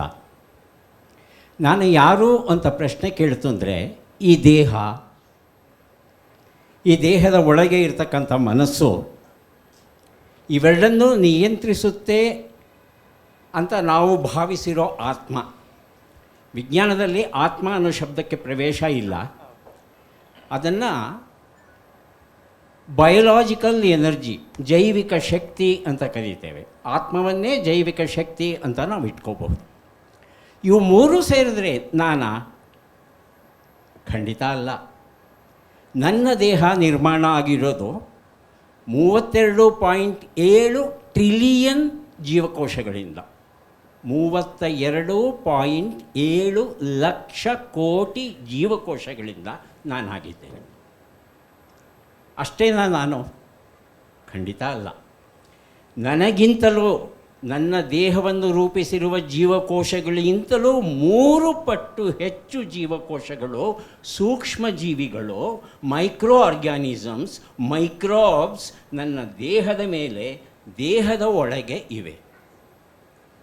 ನಾನು ಈ ಸೂಕ್ಷ್ಮ ಜೀವಿಗಳ ಒಳಗೋ, ಸೂಕ್ಷ್ಮ ಜೀವಿಗಳು ನನ್ನೊಳಗೋ ಇನ್ನೂ ಗೊತ್ತಿಲ್ಲ ನನಗೆ. ನಾನು ಅಂದಾಗ ನನ್ನ ದೇಹದ ಜೀವಕೋಶಗಳ ಕುರಿತು ಮಾತನಾಡಬೇಕೋ ಅಥವಾ ನನ್ನ ದೇಹದ ಮೇಲೂ ಒಳಗೂ ಇರ್ತಕ್ಕಂಥ ಈ 100 ಟ್ರಿಲಿಯನ್ ಮೈಕ್ರೋಬ್ಸ್ಗಳಿವೆಯಲ್ಲ ಅವುಗಳನ್ನೂ ಸೇರಿಸಿ ಮಾತಾಡ್ಕೋಬೇಕೋ? ನಾನು ಅಂದರೆ ಯಾರು? ಪ್ರಜಾಪ್ರಭುತ್ವದ ನಿಯಮದ ಅನ್ವಯ ಬಹುಮತಕ್ಕೆ ನೀವು ಆದ್ಯತೆ ಕೊಡೋದಾದರೆ ಸೂಕ್ಷ್ಮಜೀವಿಗಳೇ ನಾವು, ನಾನಲ್ಲ, ನನ್ನ ದೇಹದ ಜೀವಕೋಶಗಳು ಅಲ್ಲ. ನಾನು ಒಬ್ಬ ಊಟ ಮಾಡಿದ್ರೆ ನನ್ನ ದೇಹದ ಜೀವಕೋಶಗಳಿಗಷ್ಟೇ ಪೋಷಕಾಂಶಗಳು ಹೋಗೋಲ್ಲ, ಅದು ಈ 100 ಟ್ರಿಲಿಯನ್ ಮೈಕ್ರಾಬ್ಸ್ಗಳಿಗೂ ಹೋಗುತ್ತೆ. ಹಾಗಾಗಿ ನಾಲಿಗೆ ರುಚಿ ಭಾಳ ಚೆನ್ನಾಗಿತ್ತು ಇವತ್ತು, ಸಿಹಿ ಪೊಂಗಲ್ಲು ಖಾರ ಪೊಂಗಲ್ಲು ಅಂತ ತಿಂದುಬಿಟ್ಟೆ.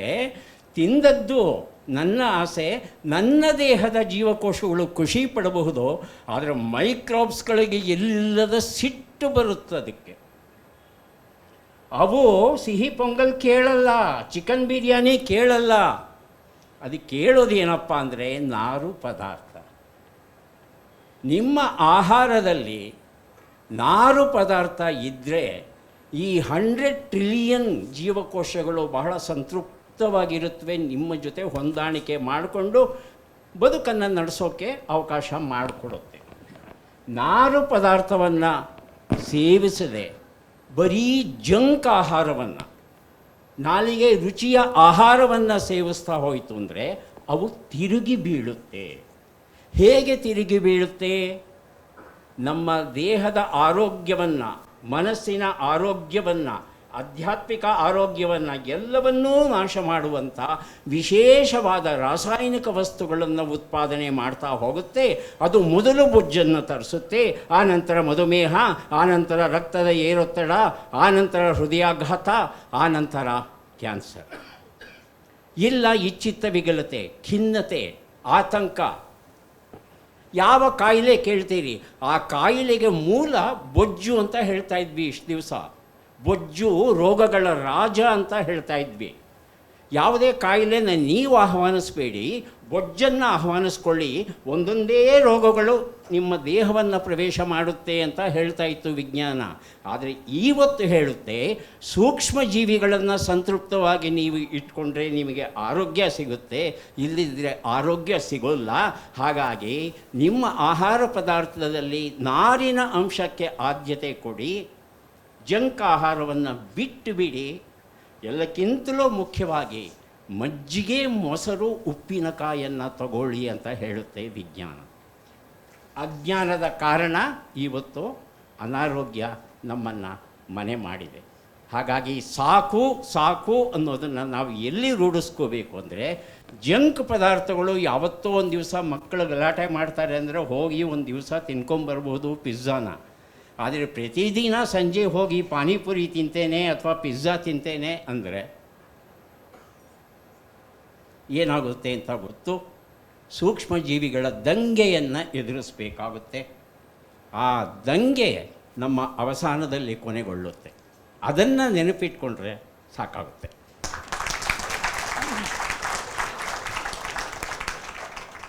ಆರೋಗ್ಯದ ವಿಷಯದಂತೆಯೇ ಹಣಕಾಸಿನ ವಿಷಯದಲ್ಲೂ ನಾವು ಕೇಳಿಸ್ಕೊಳ್ಳೋದು ಕಷ್ಟ, ಅಥವಾ ಕೇಳಿಸ್ಕೊಳ್ತೀವಿ ಆದರೆ ಅಳವಡಿಸ್ಕೊಳ್ಳೋದು ಅದಕ್ಕಿಂತ ಬಹಳ ಕಷ್ಟ. ಈ ಆಡಿಯನ್ಸಲ್ಲಿ ಕೂತಿರೋ ಪವನ್ ಕುಂಚದ ಒಂದು ಜೋಕಿದೆ ಅಂತ ಅನಿಸುತ್ತೆ. ಜನ 1000 ಹೇಳ್ತಾರೆ, ನೀನು 500 ಕೇಳು. ಸೊ ಆ ಥರ ನಾವು ಹೇಗೆ ಕೇಳಿಸ್ಕೊಳ್ಳೋದು, ಅಳವಡಿಸ್ಕೊಳ್ಳೋದು? ರಂಗಸ್ವಾಮಿ ಸರ್. ಧನ್ಯವಾದ. ಈ ಪ್ರಶ್ನೆಗೆ ಉತ್ತರ ಹೇಳೋಕ್ಕೆ ಮುಂಚೆ ನಾನೊಂದು ಮಿತ ಪದ ಬಂದ್ಬಿಡ್ತು, ಒಂದು ನಿಮಿಷ ನಾನು ತಗೊಂಡ್ಬಿಡ್ತೀನಿ. ಮಿತ ಅನ್ನೋದು ಇವತ್ತೇನಾಗಿದೆ, ಇವತ್ತು ಜಗತ್ತಿನ ಇವತ್ತಿರೋ ಒಂದು ಪರಿಸ್ಥಿತಿಗೆ ಕಾರಣ ಹಣ ಹಣ ಅಂತ ನಾವು ಹಣನ ದೂಷಿಸ್ತಾ ಇರ್ತೀವಿ. ಹಾಗಾದರೆ ಹಣ ವಿನಿಮಯ ಮಾಧ್ಯಮ ಆಗದೆ ನಾವು ಈ ಸಮಾಜನ, ಈ ಒಂದು ವ್ಯವಸ್ಥೆನ ಕಟ್ಟಕ್ಕೆ ಸಾಧ್ಯನಾ ಅನ್ನೋವಂಥ ಪ್ರಶ್ನೆನ ನಮಗೆ ನಾವೇ ಹಾಕ್ಕೊಂಡ್ರೆ ಅದಕ್ಕೆ ನಾವೇನು ಹೆಚ್ಚಿಗೆ ತಿಳ್ಕಾಡಬೇಕಾಗಿಲ್ಲ. ನಾವು ಚರಿತ್ರೆನ, ಇತಿಹಾಸನ ಸ್ವಲ್ಪ ಕೆದಕ್ತಾ ಹೋದರೆ, ಇಂಕನ್ ನಾಗರಿಕತೆ ಅಂತ ಕೇಳಿದ್ದೀರಲ್ವಾ? ಇಂಕನ್ ನಾಗರಿಕತೆಯಲ್ಲಿ ಹಣ ಇರಲೇ ಇಲ್ಲ. ಆಗ ಅಲ್ಲಿದ್ದದ್ದು ಮಿತ ಅಂತ. ಹಣದ ಬದಲು ಮಿತ ಅನ್ನೋ ಒಂದು ಪದನ ಬಳಕೆ ಮಾಡ್ತಾಯಿದ್ರು. ಅದಕ್ಕೇನು ಭೌತಿಕವಾದ ರೂಪ ಇರಲಿಲ್ಲ. ಮಿತ ಅನ್ನೋದು ಪಾಯಿಂಟ್ ಬೇಸ್ ಸಿಸ್ಟಮ್. ನಾವು ಇಷ್ಟು ಕೆಲಸ ಮಾಡಿದ್ರೆ ಇಷ್ಟು ಅಂಕ ಅಂತೇಳಿ, ಆಮೇಲೆ ವಯಸ್ಸಿಗೆ ಅನುಗುಣವಾಗಿ ಇಷ್ಟು ಅವ್ರಿಗೆ ಒಂದು 365 ದಿನದಲ್ಲಿ 180 ದಿನ, 190 ದಿನ ಕೆಲಸ. ವಯಸ್ಸಿರೋರಾದರೆ 225. ವಯಸ್ಸಾಗ್ತಾ ಬಂದಂಗೆ ಆ ದಿನಗಳು ಏನಿದೆ, ರೆಸ್ಟ್ ಡೇಸ್ ಅಂತೇನಿದೆ ಅದನ್ನು ಜಾಸ್ತಿ, ವಿಶ್ರಾಂತಿ ದಿನಗಳನ್ನ ಜಾಸ್ತಿ ಮಾಡ್ತಿದ್ರು, ಕೆಲಸದ ದಿನಗಳನ್ನು ಕಮ್ಮಿ ಮಾಡ್ತಿದ್ರು. ಅವರು ಮಾಡಿದ ಕೆಲಸಕ್ಕೆ ತಕ್ಕನಂಗೆ ಒಂದಷ್ಟು ಪಾಯಿಂಟ್ಸ್ ಕೊಡ್ತಾಯಿದ್ರು. ಅವರಿಗೆ ಬೇರೆ ಯಾವ್ದಾರ ಸೇವೆ ಬೇಕು ಅಂದಾಗ ತಮ್ಮಲ್ಲಿದ್ದ ಒಂದು ಪಾಯಿಂಟ್ಸ್ ಏನಿದೆ ಅದನ್ನ ರಿಡೀಮ್ ಮಾಡಿಕೊಂಡು ಬೇರೆ ಸೇವೆನ ಅವರು ಪಡ್ಕೋಬೋದಾಗಿತ್ತು. ಒಬ್ಬ ಡಾಕ್ಟ್ರಿಗೆ ಒಂದು ಪಾಯಿಂಟ್ಸ್ ಬಂದಿರುತ್ತೆ, ಆತನಿಗೆ ಬೇರೆ ಏನೋ ಒಂದು ಪದಾರ್ಥ ಬೇಕು, ಈ ಪಾಯಿಂಟ್ಸ್ ಬೇಸ್ ಸಿಸ್ಟಮ್ ಅದು ಅವ್ರು ರೆಡಿ ಮಾಡ್ಕೊಂಡು ಮಾಡ್ತಾಯಿದ್ರು. ನೆನಪಿರಲಿ, 500 ವರ್ಷ ಇಂಕನ್ ನಾಗರಿಕತೆ ಹಣದ ಸಹಾಯ ಇಲ್ಲದೆ ಬದುಕು ಹೋಗಿದೆ, ನಮ್ಮ ಮುಂದೆ ಇದೆ.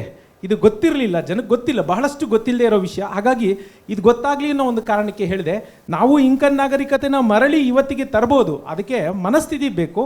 ಅದ್ರ ಬಗ್ಗೆ ಇನ್ನೊಂದಿನ ಚರ್ಚೆ ಮಾಡೋಣ. ಒಂದು ರೀತಿಯಲ್ಲಿ ಆ ತರಹದ್ದೇ ಪ್ರಯತ್ನ ನೀವು ಯೋಚಿಸಿದ್ರೆ ಪಾಯಿಂಟ್ ಸಿಸ್ಟಮ್ ಥರದ್ದೇನೆ ಲೆಕ್ಕ, ಬ್ಲಾಕ್ ಚೈನ್ಗಳಲ್ಲಿ ಇಟ್ಕೊಂಡು ಮಾಡೋದು. ಖಂಡಿತ. ಆದರೆ ಏನಾಗಿದೆ, ಕ್ರಿಪ್ಟೋ ಆ ಮೂಲಭೂತ ಆ ಮಿತದಲ್ಲಿ ಇದ್ದದ್ದು ಏನಂತಂದ್ರೆ ಸಾಕು ಅನ್ನೋದು ಇತ್ತು ಮಿತದಲ್ಲಿ. ಮಿತ ಆ ಅರ್ಥಕ್ಕೆ ತಕ್ಕನಾಗಿತ್ತು. ಈ ಕ್ರಿಪ್ಟೋ ಏನಾಗಿದೆ, ಜ್ಯೂಜ್ ಆಗೋಗಿದೆ, ಇನ್ನೂ ಹೆಚ್ಚಿನ ಸಂಗ್ರಹಣೆಗೆ ದಾರಿಯಾಗೋಗಿದೆ.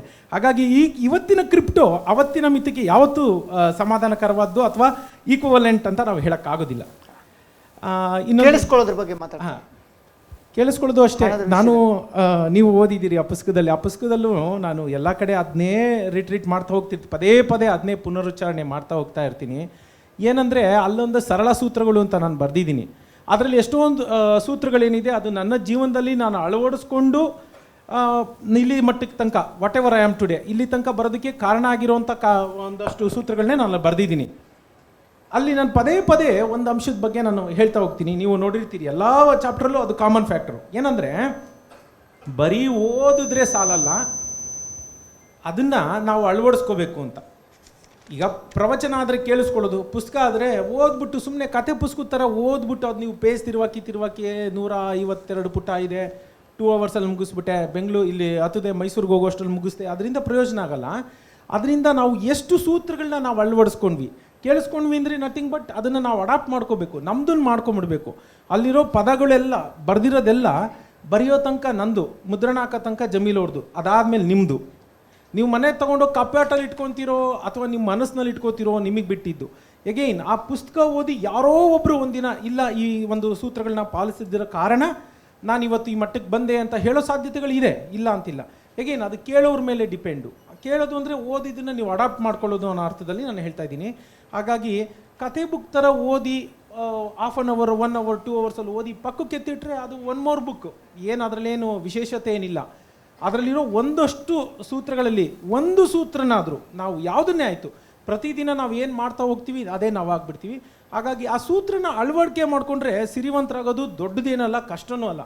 ಯಾವುದಕ್ಕೂ ಅಷ್ಟೇ ಹೆಣಗಬೇಕಾಗಿಲ್ಲ, ತಿಣಕಬೇಕಾಗಿಲ್ಲ. ಸರಳ ರೇಖೆಯಲ್ಲಿ ಒಂದು ನಮ್ಮದು ಏನಿದೆ ಇದು ನನ್ನ ಗುರಿ ಅಂತ ಒಂದು ಸರಳ ರೇಖೆಯಲ್ಲಿ ಒಂದು ದಾರಿ ಹಾಕ್ಕೊಂಡು ನಡೀತಾ ಹೋಗ್ಬೇಕು. ಎಗೈನ್ ಮೈಲ್ ಸ್ಟೋನು, ಟೈಮು, ಅವನು ಯಾರೋ ಅಷ್ಟು ಬೇಗ ಹೊಟ್ಟೋಗ್ಬಿಟ್ಟ. ಪ್ರತಿಯೊಬ್ಬರಿಗೂ ಅವ್ರದ್ದೇ ಆದ ಪ್ರಶ್ನೆ ಪತ್ರಿಕೆ ಇದೆ. ನಾವು ಯಾರನ್ನೂ ಕಂಪೇರ್ ಮಾಡ್ಕೊಳ್ಳೋಂಗಿಲ್ಲ. ನಮ್ಮ ಶಕ್ತಿ, ನಮ್ಮ ಟೈಮ್ ಲೈನ್, ಎಷ್ಟಿದೆ ಶಕ್ತಿಗನುಗುಣವಾಗಿ ನಾವು ಕಲಿತಾ ಹೋಗ್ತಾ ಇದ್ರೆ ಮುಂದಿದ್ದು ಸರಳವಾಗಿ ಆಗುತ್ತೆ ಅಂತ ನನ್ನ ನಂಬಿಕೆ. ಖಂಡಿತವಾಗಿಯೂ ಅವರೇ. ಸತೀಶ್, ನೀವು ಹೇಳೋ ಮಾತುಗಳನ್ನು ಜನ ಕೇಳಿಸ್ಕೊಂಡಿದ್ರೆ ಎಷ್ಟೋ ಜನರು ಬ್ಯಾಂಕಲ್ಲಿ ಇನ್ನೂ ದುಡ್ಡು ಹಾಗೆ ಇರ್ತಾ ಇತ್ತು, ಅವರ ಇಮೇಜ್ಗಳು ಅವ್ರ ಫೋನ್ನಲ್ಲೇ ಉಳ್ಕೊಂಡಿರ್ತಾ ಇದ್ವು ಇತ್ಯಾದಿ. ಅಗೇನ್ ಇವರು ಕೇಳಿದ ಹಾಗೆ ನಮ್ಮ ಸುತ್ತಲೂ ಏನು ಮಾಡಬೇಕು ಏನು ಮಾಡಬಾರ್ದು ಇವತ್ತಿನ ವರ್ಚುವಲ್ ಪ್ರಪಂಚದಲ್ಲಿ ಅನ್ನೋದ್ರ ಬಗ್ಗೆ ನಾರ್ಮ್ಸ್ ಇವೆ, ಗೈಡ್ಲೈನ್ಸ್ ಇವೆ. ಅದನ್ನು ಮತ್ತೆ ಮತ್ತೆ ನೀವು ಪುನರುಚ್ಚರಿಸ್ತಾನೆ ಇರ್ತೀರಿ. ಆದರೂ ಜನಕ್ಕೆ ಯಾಕೆ ಕೇಳಿಸ್ಕೊಳ್ಳೋದು, ಅದನ್ನು ಅಳವಡಿಸ್ಕೊಳ್ಳೋದು ಅಷ್ಟು ಕಷ್ಟ ಆಗಿದೆ? ಇದಕ್ಕೆ ನಾನು ಕೇಳಿಸ್ತಾ ಇದೆಯಾ? ಕೇಳಿಸ್ತಾ ಇದೆ. ಇದಕ್ಕೆ ನನ್ನ ಮೊದಲನೇ ಆನ್ಸರೇ ಒಂದು ರೀತಿಲಿ ಕಾರಣ. ಅವ್ರಿಗೆ ಒಂದು ಅವೇರ್ನೆಸ್ ಅಥವಾ ಅಜ್ಞಾನ ಇರ್ಬೋದು, ಅದು ಅವೇರ್ನೆಸ್ ಇಲ್ಲದೆ ಇರೋದು ಅಥವಾ ಅಜ್ಞಾನ ಇರ್ಬೋದು ಆ ವಿಷಯದ ಬಗ್ಗೆ ಅಥವಾ ಆ ಕ್ರೈಮ್ ಬಗ್ಗೆ. ಅದರಿಂದ ಅವರು ಇದೇನೋ ಹೊಸದು ಅಂತ ಅಲ್ಲಿ ಕೇಳಿಸ್ಕೊಳಕ್ಕೆ ಹೋಗ್ತಾರೆ. ಅಲ್ಲಿ ಕೇಳಿಸ್ಕೊಂಡು ಅವ್ರ ಬಲೆಗೆ ಬೀಳ್ತಾರೆ. ಒಂದು ಎರಡನೇದು, ಅದು ಗೊತ್ತಿದ್ರೆ ಈ ಅವೇರ್ನೆಸ್ ಬಂದಿದ್ರೆ, ಅಂದರೆ ಇನ್ನು ನೀವು ಹೇಳ್ದಂಗೆ ಆ ಗೈಡ್ಲೈನ್ಸು ಅಥವಾ ನನ್ನ ಪುಸ್ತಕನೋ ಏನು ಮಾಡಬಾರ್ದು ಅನ್ನೋದನ್ನು ಅಳವಡಿಸ್ಕೊಂಡು ಇವ್ರು ಹೇಳ್ದಂಗೆ ಅಳವಡಿಸ್ಕೊಂಡ್ರೆ ಅವ್ರಿಗೆ ಇದು ಪ್ರಶ್ನೆ ಬರಲ್ಲ. ನನ್ನ ಮೋಸ್ಟ್ ಸೈಬರ್ ಕ್ರೈಮ್ಗಳಿಗೆ ಒಂದು ಧ್ಯೇಯವಾಕ್ಯ ಅಂತ ನಾನು ಹೇಳ್ತೀನಿ, ನೀವು ರಿಯಾಕ್ಟ್ ಮಾಡಬೇಡಿ, ರೆಸ್ಪಾಂಡ್ ಮಾಡಿ. ಅಂದ್ರೇನು, ನೀವು ಯಾರೋ ಒಬ್ಬರು ಕಾಲ್ ಮಾಡ್ತಾರೆ ಅಥವಾ ಮೆಸೇಜ್ ಕಳಿಸ್ತಾರೆ ಅಥವಾ ಇದರಲ್ಲಿ ನಿಮ್ಮ ಅಕೌಂಟ್ ಬ್ಲಾಕ್ ಆಗುತ್ತೆ ಅಂತ, ನೀವು ಅಲ್ಲಿ ಇಮಿಡಿಯೇಟಾಗಿ ರಿಯಾಕ್ಟ್ ಮಾಡಿಬಿಟ್ಟು ಅವ್ರು ಹೇಳೋ ಹಂಗೆ ಅವ್ರಿಗೆ ಕಾಲ್ ಮಾಡೋದು ಅಥವಾ ಅವ್ರಿಗೆ ಕ್ಲಿಕ್ ಮಾಡೋದು ಅಲ್ಲಿ ಇರೋ ಹೈಪರ್ ಲಿಂಕ್ಗೆ ಮಾಡಿದ್ರೆ ಅದು ಒಂಥರ ಕೇಳಿಸ್ಕೊಳ್ದೇ ಇರೋದೆ, ನಿಮ್ಮ ಮುಂಚಿನ ಇದು ಕೇಳಿಸ್ಕೊಳ್ದೇ ಇರೋದು. ಸೊ ಅವಾಗ ನೀವು ಬಲೆಗೆ ಬೀಳ್ತೀರಿ. ಸೊ ಎರಡನೇದು, ಒಂದು ಅಜ್ಞಾನದ ಬಗ್ಗೆ ಮಾತಾಡಿದೆ, ಇನ್ನೊಂದು ನನ್ನ ಯಾರು ಮೋಸ ಮಾಡ್ತಾರೆ, ಆವಾಗ ನಮ್ಮ ಕಿವಿ ಮುಚ್ಚೋಗುತ್ತೆ. ನಮ್ಮ ಬುದ್ಧಿ ಇದೆಯಲ್ಲ ಅದು ಕ್ಲೌಡೆಡ್ ಆಗೋಗುತ್ತೆ. ನಾವು ಅವರು ಡೋಂಟ್ ಡೂಸ್ನ ಅವರು ನೋಡೋದೇ ಇಲ್ಲ. ಸೊ ಅದನ್ನು ಪುನಃ ಅದೇ ಕಾರಣ ಆಗುತ್ತೆ ಅವ್ರು ಅಳವಡಿಸ್ಕೊಳ್ದೇ ಇರೋದು, ಯಾಕೆಂದ್ರೆ ಹೋಗೇ ಇರಲ್ಲ ಒಳಗೆ. ಮೂರನೇದು, ನಾನು ಅಜ್ಞಾನ, ಇದು ಆಸೆ, ದುರಾಸೆ ಬಗ್ಗೆ ಹೇಳಿದೆ. ಈ ದುರಾಸೆ ಏನು ಮಾಡುತ್ತೆ ಗೊತ್ತಾ, ಅದು ಕೇಳಿಸ್ಕೊಳ್ದೇ ಇರೋಂಗೆ ಮಾಡುತ್ತೆ. ಅಥವಾ ದಿಸ್ ಈಸ್ ಡಿಫ್ರೆಂಟ್, ಅವನೇನೋ ಮೋಸ ಹೋಗಿರ್ಬೋದು, ಬಟ್ ಇದು ಅದಲ್ಲ, ಇದು ನನಗೆ ಬಂದಿರೋ ಲಕ್ಕಿ ಡಿಪ್ಪು ಅಂತ ಮೋಸ ಹೋಗ್ತಾರೆ. ಇಲ್ಲೂ ಕೇಳದೆ ಇರೋದೆ. ಬಹುಶಃ ಇದಕ್ಕೆ ಕಾರಣ we think of our selves today as the centre of the universe. ನಾನೇ ಜಗತ್ತಿನ ಕೇಂದ್ರ ಬಿಂದು, ಇನ್ನು ಮಿಕ್ಕಿದ್ದೆಲ್ಲ ನನಗೋಸ್ಕರ ನಡೀತಾ ಇರುವಂಥ ಶೋ ಅನ್ನೋ ಥರ ನಾವು ವರ್ತಿಸೋದ್ರಿಂದ ಆಗುವಂಥದ್ದು. ಇನ್ನೊಂದು ಪ್ರಮುಖ ಕಾರಣ, ಜಗದೀಶ್ ಶರ್ಮ ಸಂಪಾವ್ರ ಅವ್ರ ಪುಸ್ತಕದಲ್ಲಿ ಬರೀತಾರೆ, ಮಹಾಭಾರತ ಅಂತ ಅನ್ನೋದು ಅಥವಾ ಜಗತ್ತಿನಲ್ಲಿ ನಡೆಯೋದೆಲ್ಲವೂ ವಿವೇಕ ಇದ್ದವರ ಮತ್ತು ವಿವೇಕ ಇಲ್ಲದವರ ಬದುಕಿನ ನಡುವೆ ಇರುವಂಥ ವ್ಯತ್ಯಾಸ ಅಂತ. ಮಹಾಭಾರತ ಕೂಡ ಅದೇ ವಿವೇಕ ಇದ್ದವ್ರದ್ದು ಇಲ್ಲದೆ ಇರೋರ ನಡುವಿನ ಇದು ಅಂತ ಅಂತಾರೆ.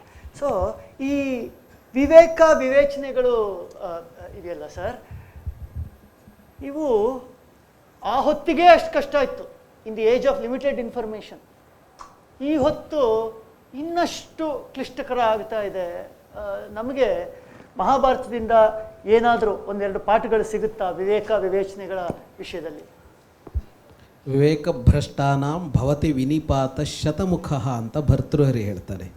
ವಿವೇಕ ಒಂದನ್ನು ಕಳೆದುಕೊಂಡ್ರೆ ಅಧಃಪತನಕ್ಕೆ 100 ದಾರಿ ಅಂತ. 100 ದಾರಿ ಅಂತ. ವಿವೇಕ ಅನ್ನೋದಕ್ಕೆ ಆ ಪದ ಇದೆಯಲ್ಲ, ಅದು ಭಾಳ ಚೆನ್ನಾಗಿದೆ. ವಿವಿಚ್ಯ ಜ್ಞಾನ ಅಂತ ಅರ್ಥ. ಅಂದರೆ ಒಂದನ್ನು ವಿಂಗಡಿಸಿ ಬೇರ್ಪಡಿಸಿ ನೋಡೋದಕ್ಕೆ ವಿವೇಕ ಅಂತ ಹೆಸರು ಅಂತ. ನಮಗೆ ಈ ಅರಿವು ಬೇರೆ, ಅಂದರೆ ಈ ಮಾಹಿತಿ ಬೇರೆ, ಮಾಹಿತಿ ಬೇರೆ ವಿವೇಕ ಬೇರೆ ಅಂತ ಅಂದರೆ ಎರಡೂ ಅರಿವೇನೆ, ಎರಡೂ ಜ್ಞಾನನೇ. ವಿವೇಕವೂ ಜ್ಞಾನವೇ, ಮಾಹಿತಿಯೂ ಜ್ಞಾನವೇ. ಎರಡರ ವ್ಯತ್ಯಾಸ ಏನು ಅಂತ ಅಂದರೆ, ಮಾಹಿತಿಯ ಒಳಗಿಳಿದು ಅದನ್ನು ಬೇರ್ಪಡಿಸಿ ಇದು ಇದು ಇದು ಇದು ಇದು ಇದು ಅಂತ ನೋಡಿ ಅದರ ಒಳಗೆ ಒಂದಕ್ಕೊಂದಕ್ಕೆ ಇರುವ ಸಂಯೋಜನೆ ಏನು, ಸಂಬಂಧ ಏನು ಅಂತ ನೋಡೋದಕ್ಕೆ ಬಂದರೆ ಅದು ವಿವೇಕ ಆಗತ್ತೆ. ಅದು ಗೊತ್ತಿಲ್ಲದೆ ಇದ್ದಾಗ ಏನಾಗುತ್ತೆ ಅಂದರೆ, ಇದಿಷ್ಟು ಕ್ಷೇತ್ರಗಳ ಸಮಸ್ಯೆಗಳು ಈಗ ಬರ್ತಾ ಇದೆಯಲ್ಲ, ಈಗ ಆರ್ಥಿಕ ಸಮಸ್ಯೆ ಅಥವಾ ಸೈಬರ್ ಇರಲಿ ಅಥವಾ ಆಹಾರದ್ದಿರಲಿ, ಈ ಎಲ್ಲ ಕಡೆಗೂ ಇರೋ ಸಮಸ್ಯೆ ನಮಗೇನೆಂದರೆ ಅದರ ಆಳಕ್ಕಿಳಿದು ಅದನ್ನು ನೋಡೋದಕ್ಕೆ ಬರ್ತಾ ಇಲ್ಲ ಅನ್ನೋದೇ ಸಮಸ್ಯೆ ಆಗಿದೆ ಎರಡಕ್ಕೂ. ಈಗ ಆಹಾರ ಸಂಪಾದನೆ, ಅರ್ಥ ಸಂಪಾದನೆ ಎರಡೂ ವಿಷಯದಲ್ಲೂ ಸಂಪಾದಿಸೋದಕ್ಕೂ ಗೊತ್ತಿಲ್ಲ ನಮ್ಮ ಸಮಸ್ಯೆ. ಆಮೇಲೆ ಕಳ್ಕೊಳ್ತಾನೂ ಇದ್ದೇವೆ ಅಂತ. ಇದೆರಡಕ್ಕೂ ಮಾಹಿತಿಯ ಒಳಗಿಳಿಯೋದಕ್ಕೆ ಬರ್ತಾ ಇಲ್ಲ ಅಂತ. ನೀವು ಭಾಳ ಚೆನ್ನಾಗಿ ಕೇಳಿರುವ ಪ್ರಶ್ನೆ ಏನು ಅಂದರೆ, ಅತ್ಯಂತ ಮಾಹಿತಿಗಳೇ ತುಂಬಿರುವ ಜಗತ್ತಿನಲ್ಲಿ ವಿವೇಕದ ಪ್ರಶ್ನೆ ಏನು ಅಂತ. ರಾಮಾಯಣ ಮಹಾಭಾರತ 2 ಕೃತಿಗಳಿವೆಯಲ್ಲ, ಇವು ಮಾಹಿತಿ ಕೊರತೆ ಇದ್ದವರ ಅಧಃಪತನದ ಕಥೆಯನ್ನು ಹೇಳ್ತಲೇ ಇಲ್ಲ. ರಾವಣ ಆ ಕಾಲದ ಅತ್ಯಂತ ದೊಡ್ಡ ವಿದ್ವಾಂಸ ಅಂತ ಹೇಳ್ತಾ ಇರೋದು. ರಾವಣನಂತ ಒಬ್ಬ ವಿದ್ವಾಂಸನೇ ಇಲ್ಲ ಅಂತ. ಅವನಿಗೆ ವಿದ್ವಾಂಸ ಅಂತ ಅನ್ನುವಾಗ ಒಂದು ಸಬ್ಜೆಕ್ಟ್ನಲ್ಲಿ ಇವನು ಈ ಕ್ಷೇತ್ರದಲ್ಲಿ ಪರಿಣತ ಅಂತ ಹೇಳೋದು ಅಭ್ಯಾಸ ಇದೆಯಲ್ಲ, ರಾವಣನ ಕುರಿತು ಹಾಗೆ ಹೇಳ್ತಲೇ ಇಲ್ಲ. ಅವನೊಬ್ಬ ಸರ್ವಜ್ಞ ಅನ್ನೋ ತರಹದಲ್ಲಿ, ಅವನಿಗೆ ಗೊತ್ತಿಲ್ಲದ್ದೊಂದಿಲ್ಲ ಅಂತ.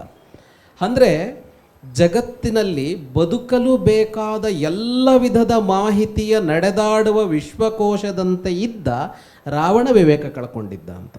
ಹಾಗಾಗಿ ಪ್ರಾಯಶಃ ದುರ್ಯೋಧನ ವಿಷಯಕ್ಕೆ ಬಂದರೂ ಹಾಗೇನೆ ಅಂತ. ಒಂದೇ ಗುರುಕುಲದಲ್ಲಿ ಒಂದೇ ಗುರುಗಳು, ಒಂದೇ ವಾತಾವರಣ, ಅಲ್ಲೇ ಧರ್ಮರಾಜನೂ ಕಲ್ತ, ಅಲ್ಲೇ ದುರ್ಯೋಧನನೂ ಕಲ್ತ. ಯಾರಿಗೂ ಬೇರೆ ಹೊಸ ಗುರುಗಳು ಬರಲಿಲ್ಲ, ಹೊಸ ಊರಿಗೂ ಹೋಗಲಿಲ್ಲ ಅವರು ಅಂತ.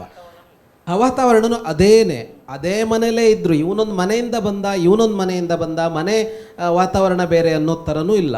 ಅಂದರೆ ಯುಧಿಷ್ಠಿರನಿಗೆ ಇದ್ದಷ್ಟೇ ಮಾಹಿತಿಗಳು ದುರ್ಯೋಧನನಿಗೂ ಇದ್ದಿದ್ದು ಅಂತ. ಹಾಗಾಗಿ ಬಹಳ ಯೋಚನೆ ಮಾಡಬೇಕಾದದ್ದು, ಮಾಹಿತಿ ಕಡಿಮೆ ಇದ್ದಾಗ ಅಥವಾ ಯೋಚಿಸುವ ಕ್ರಿಯೆ ಇದೆಯಲ್ಲ ಅದು ಕಡಿಮೆ ಇದ್ದಾಗಲೇ ಮನುಷ್ಯ ತಕ್ಕ ಮಟ್ಟಿಗೆ ಸುಖವಾಗಿರ್ತಾನೆ.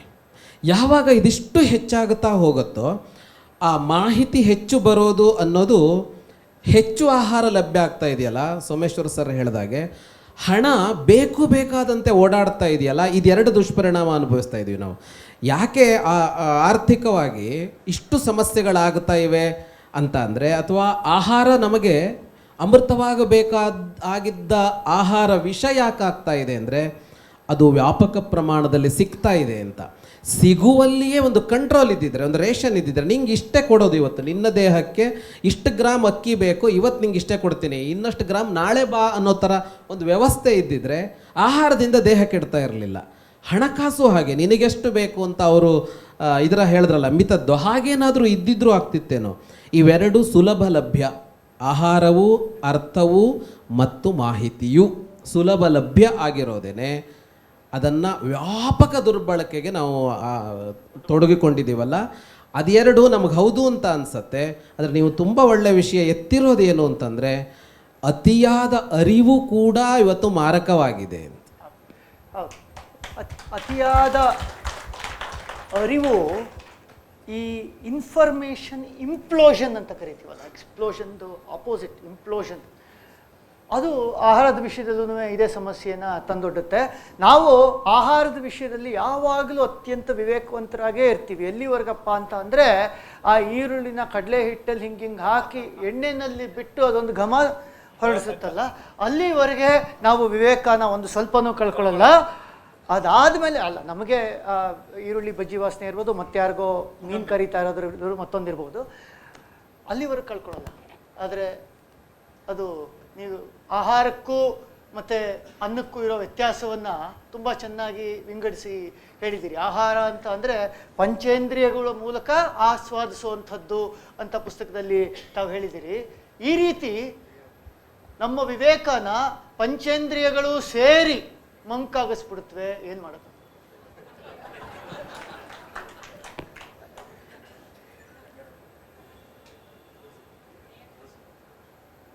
ಮಾಹಿತಿ, ವಿವೇಕ ಎರಡು ಸೊಗಸಾದ ಶಬ್ದಗಳು. ಟೆಲಿವಿಷನ್ನನ್ನು ಒಂದು ಸಲ ನಾವು ಹಾಕಿದ್ರೆ, ನೀವು ಕಪ್ಪಿದ್ದೀರಾ, ನಮ್ಮ ಕ್ರೀಮನ್ನು ಬಳಸಿ ಬೆಳಗಾಗ್ತೀರ. ನಮ್ಮ ಪೇಸ್ಟು ಸರ್ವಶ್ರೇಷ್ಠವಾದದ್ದು. ಆ ಹೆಣ್ಣು ಮಗಳು ಬಂದು ಮುತ್ತನ್ನು ಉದುರಿಸಿದ್ರೆ ಆ ಆಣಿ ಮುತ್ತುಗಳೇ ಪರಮ ಸತ್ಯ ಅಂತ ಭಾವಿಸ್ತೇವೆ ನಾವು. ಈ ರೀತಿ ಮಾಹಿತಿ ತುಂಬ ಸಿಗುತ್ತೆ. ವಿವೇಕ ಹೇಳುತ್ತೆ, ನಿಮ್ಮ ಹಲ್ಲುಗಳ ಆರೋಗ್ಯವನ್ನು ಕಾಪಾಡೋದು ಬ್ರಷೂ ಅಲ್ಲ, ಪೇಸ್ಟೂ ಅಲ್ಲ, ಪೌಡರೂ ಅಲ್ಲ, ನಿಮ್ಮ ಬ್ರಷಿಂಗ್ ಟೆಕ್ನಿಕ್, ಹಲ್ಲನ್ನು ಹೇಗೆ ಉಜ್ಜುತ್ತೀರಿ ಅನ್ನೋ ತಂತ್ರ ಇದೆಯಲ್ಲ, ಅದು ನಿಮ್ಮ ಹಲ್ಲುಗಳ ಆರೋಗ್ಯವನ್ನು ಕಾಪಾಡುತ್ತೆ. ಪೇಸ್ಟೂ ಅಲ್ಲ, ಬ್ರಷೂ ಅಲ್ಲ, ಯಾವುದೂ ಅಲ್ಲ. ಉಜ್ಜುವ ಕ್ರಿಯೆ. ಆ ಒಂದು ಕ್ರೀಮ್ ಏನಾದರೂ ಕಪ್ಪಿಗಿರೋರನ್ನ ಬೆಳ್ಳಿಗೆ ಮಾಡೋದಾಗಿದ್ದರೆ ದಕ್ಷಿಣ ಆಫ್ರಿಕಾದಲ್ಲಿ ಅಥವಾ ಆಫ್ರಿಕಾದಲ್ಲಿ ಯಾರೂ ಕರಿಯರೇ ಇರ್ತಿರಲಿಲ್ಲ. ಎಲ್ಲರೂ ಬೆಳ್ಳಿಗಿರ್ತಾ ಇದ್ದರು, ನಮ್ಮ ಜಗದೀಶ ಸಂಪಾ ಹಾಗೆ. ಆದರೆ ವಿವೇಕ ಅನ್ನೋದು ಎಲ್ಲಿ ಹೋಯಿತು?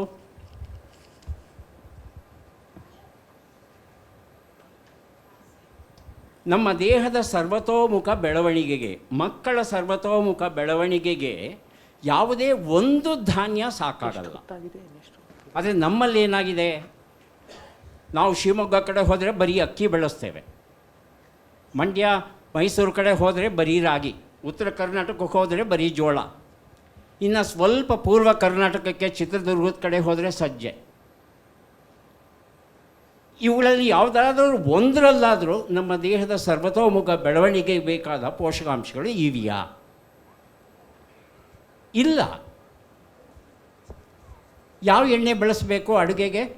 ದೊಡ್ಡ ಮಾಹಿತಿಯ ಪೂರಕ ಎಷ್ಟಿದೆ ಅಂದರೆ ನಮ್ಮ ತಲೆ ಕೆಡಿಸೋಷ್ಟು ಮಾನೋ ಅನ್ಸ್ಯಾಚುರೇಟೆಡ್ಡು, ಫ್ಯಾಟಿ, ಫ್ಯಾಟಿ, ಈ ಫ್ಯಾಟಿ, ಏನು ತಾಂತ್ರಿಕ ಶಬ್ದಗಳಿಂದ ತುಂಬಿಡ್ತಾರೆ ಅಂದರೆ ದಿಂಗ್ಮೂಢರಾಗ್ತೇವೆ ನಾವು. ಸರಳವಾದ ಸತ್ಯ ಏನು ಗೊತ್ತಾ? ದಿನಕ್ಕೆ ಒಂದು ರೀತಿಯ ರೊಟ್ಟಿಯನ್ನು ಬಳಸಬೇಕು. ಸೋಮವಾರ ಗೋಧಿ ಚಪಾತಿ ಮಾಡ್ತೀರಾ, ಮಂಗಳವಾರ ರಾಗಿ ರೊಟ್ಟಿ ಮಾಡಿ, ಬುಧವಾರ ಜೋಳದ ರೊಟ್ಟಿ ಮಾಡಿ, ಹೀಗೆ ಒಂದೊಂದು ಧಾನ್ಯದ ಅಂಶವು ನಮ್ಮ ದೇಹವನ್ನು ಸೇರಿದ್ರೆ ನಮ್ಮ ದೇಹಕ್ಕೆ, ನಮ್ಮ ದೇಹದ ಮೇಲೆ ಒಳಗೆ ಇರ್ತಕ್ಕಂಥ ಸೂಕ್ಷ್ಮ ಜೀವಿಗಳು ಖುಷಿ ಪಡುತ್ತವೆ. ಅದನ್ನು ಬಿಟ್ಟು ಬರೀ ಅನ್ನ ತಿನ್ಕೊಂಡಿರ್ತೀನಿ ನಾನು ಅಂತ ಹೇಳ್ತಂದರೆ ಮೊದಲು ರೊಚ್ಚಿಗೆ ಹೇಳೋದು ಈ ಸೂಕ್ಷ್ಮ ಜೀವಿಗಳು. ಯಾಕೆಂದರೆ ಡಬಲ್ ಪಾಲಿಶ್ ಅಕ್ಕಿಲಿ ಏನೂ ಇರೋಲ್ಲ ನಾರಿನಾಂಶ. ಹಾಗೆ ಎಣ್ಣೆ ಅಂತ ಬಂದಾಗ ಯಾವುದೇ ಒಂದು ಎಣ್ಣೆ ಬಳಸಬೇಡಿ. ನಿಮ್ಮ ಮನೆಯಲ್ಲಿ 2 ಲೀಟರ್ ಎಣ್ಣೆ ತರ್ತೀರ ತಿಂಗಳಿಗೆ ಅಂದರೆ 1 ಲೀಟರು ಕಡಲೆಕಾಯಿ ಎಣ್ಣೆ ತೊಗೊಂಬನ್ನಿ, ಅರ್ಧ ಲೀಟರು ನೀವು ಸೋಯಾ ಎಣ್ಣೆ ತೊಗೊಳ್ಳಿ, ಇನ್ನರ್ಧ ಲೀಟ್ರು ಸೂರ್ಯಕಾಂತಿ ತೊಗೊಳ್ಳಿ ಈ ತಿಂಗಳು. ಮುಂದಿನ ತಿಂಗಳು ಅದೇ ಕಡಲೆಕಾಯಿ ಎಣ್ಣೆನ ಉಳಿಸ್ಕೊಂಡು ಅರ್ಧ ಲೀಟ್ರು ಒಳ್ಳೆಣ್ಣೆ ಅಥವಾ ಎಳ್ಳೆಣ್ಣೆ ತೊಗೊಳ್ಳಿ, ಇನ್ನರ್ಧ ಲೀಟ್ರು ರೈಸ್ ಬ್ರೌನ್ ಆಯಿಲೋ ಮತ್ತೊಂದು ತೊಗೊಳ್ಳಿ. ಹೀಗೆ ಬದಲಾವಣೆ ಮಾಡ್ತಾ ಹೋಗಬೇಕು ಎಣ್ಣೆಗಳನ್ನು.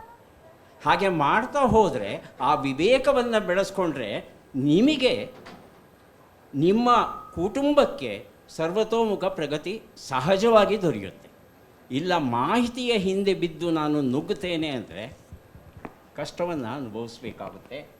ಯಾವ ರೀತಿ ನಿಮ್ಮ ಅಷ್ಟೋ ಹಣವನ್ನು ನೀವು ಕಳ್ಕೊಂಡ್ಬಿಡ್ತೀರೋ ಹಾಗೆಯೇ ನಿಮ್ಮ ಆರೋಗ್ಯವನ್ನು ಕಳ್ಕೊತೀರ. ಹಾಗಾಗಿ ವಿವೇಕ ಅನ್ನೋದು ತೀರಾ ಅಗತ್ಯವಾದದ್ದು. ಈ ಮಾಹಿತಿಯ ಮಹಾಪೂರದಲ್ಲಿ ನಮಗೆ ಬೇಕಾದದ್ದನ್ನು ಆಯ್ಕೆ ಮಾಡಿಕೊಳ್ಳುವಂಥ ಒಂದು ವಿವೇಚನೆ ಇವತ್ತು ನಮಗೆ ಅಗತ್ಯವಿದೆ. ಆದರೆ ಅದನ್ನು ಹೇಳಿಕೊಡೋರು ಯಾರೂ ಇಲ್ಲ. ನಮ್ಮ ಶಿಕ್ಷಣ ಪದ್ಧತಿಯಲ್ಲಂತೂ ಇಲ್ಲವೇ ಇಲ್ಲ. ಈ ಆರೋಗ್ಯದ ವಿಷಯದಲ್ಲಿ ಇರೋ ಹಾಗೇನೆ ಸಿರಿವಂತಿಕೆಯ ಕಡೆಗಿನ ಪಯಣದಲ್ಲೂ ಕೂಡ ವಿವೇಕದ ಕೊರತೆಯಿಂದ ಆಗುವಂಥ ಸಮಸ್ಯೆಗಳ ಬಗ್ಗೆ ನೀವು ಪುಸ್ತಕದಲ್ಲಿ ಭಾಳ ಚೆನ್ನಾಗಿ ಬರೆದಿದ್ದೀರಾ. ಅದರಲ್ಲಿ ಒಂದು ಪ್ರಮುಖ ಅಂಶನ ಹೈಲೈಟ್ ಮಾಡೋದಾದರೆ, ಈ ಸಿರಿವಂತರು ಆಗ್ತಾರಲ್ಲ ಇವೆಂಚುಲಿ, ಅವರು they don't yield easily to emotion. ಅವರು ಅತಿ ಆಗಿರೋದಿಲ್ಲ ಅಂತ ರಂಗಸ್ವಾಮಿಯವರು ಹೇಳ್ತಾರೆ. ಅದನ್ನು ವಿಸ್ತರಿಸೋದಾದರೆ, ಭಾವುಕತೆ ನಮ್ಮ ಸಮಾಜನೇ ಭಾವುಕ ಸಮಾಜ. ಭಾವುಕತೆ ಇಲ್ಲದೆ ಬದುಕಿಲ್ಲ. ಆದರೆ ಅತಿ ಭಾವುಕತೆ ಬೇಡ ಅಂತಲೇ ನಾನು ಹೇಳ್ತೀನಿ. ಆದರೆ ಅದಕ್ಕೊಂದೆರಡು ಉದಾಹರಣೆ ಹೇಳ್ಬಿಡ್ತೀನಿ. ನಾವು ಭಾವುಕರು ಯಾಕೆ ಆಗ್ತೀವಿ ಅಂತ ಯಾರು ತಪ್ಪು ತಿಳಿಬಾರ್ದು ಈಗ ಹೇಳೋ ಉದಾಹರಣೆಯಿಂದ. ಅದು ಏನಂತಂದರೆ, ಅದು ಆಗೋದು ಸಮಾಜದಲ್ಲಿ ಆಗೋದನ್ನು ನಾನು ನೋಡಿರೋದಿನ, ಮತ್ತು ನಾನು ಆ ಹಂತದಿಂದ ಇನ್ನೊಂದು ಹಂತಕ್ಕೆ ಪ್ರಯಾಣ ಮಾಡ್ಕೊಂಡು ಬಂದಿರೋದ್ರಿಂದ ಈ ಉದಾಹರಣೆ ಕೊಡ್ತಾ ಇದ್ದೀನಿ. ನೀವು ಸಾಮಾನ್ಯವಾಗಿ ನೋಡಿ, ಟೂ ವೀಲರು ಅಥವಾ ಮಾರುತಿ 800ಗೋ ಒಂದು ದಾರ ಕಟ್ಬಿಟ್ಟಿರ್ತಾರೆ. ಏನಂತಾರೆ, ಕಂಬಳಿ ದಾರ ಕಟ್ಟಿರ್ತಾರೆ ಅಲ್ವಾ? ಭಾವುಕತೆ, ನಮ್ಮ ನಂಬಿಕೆ. ಅದು ನಾನು ಬೇಡ ಅಂತ ಹೇಳ್ತಿಲ್ಲ.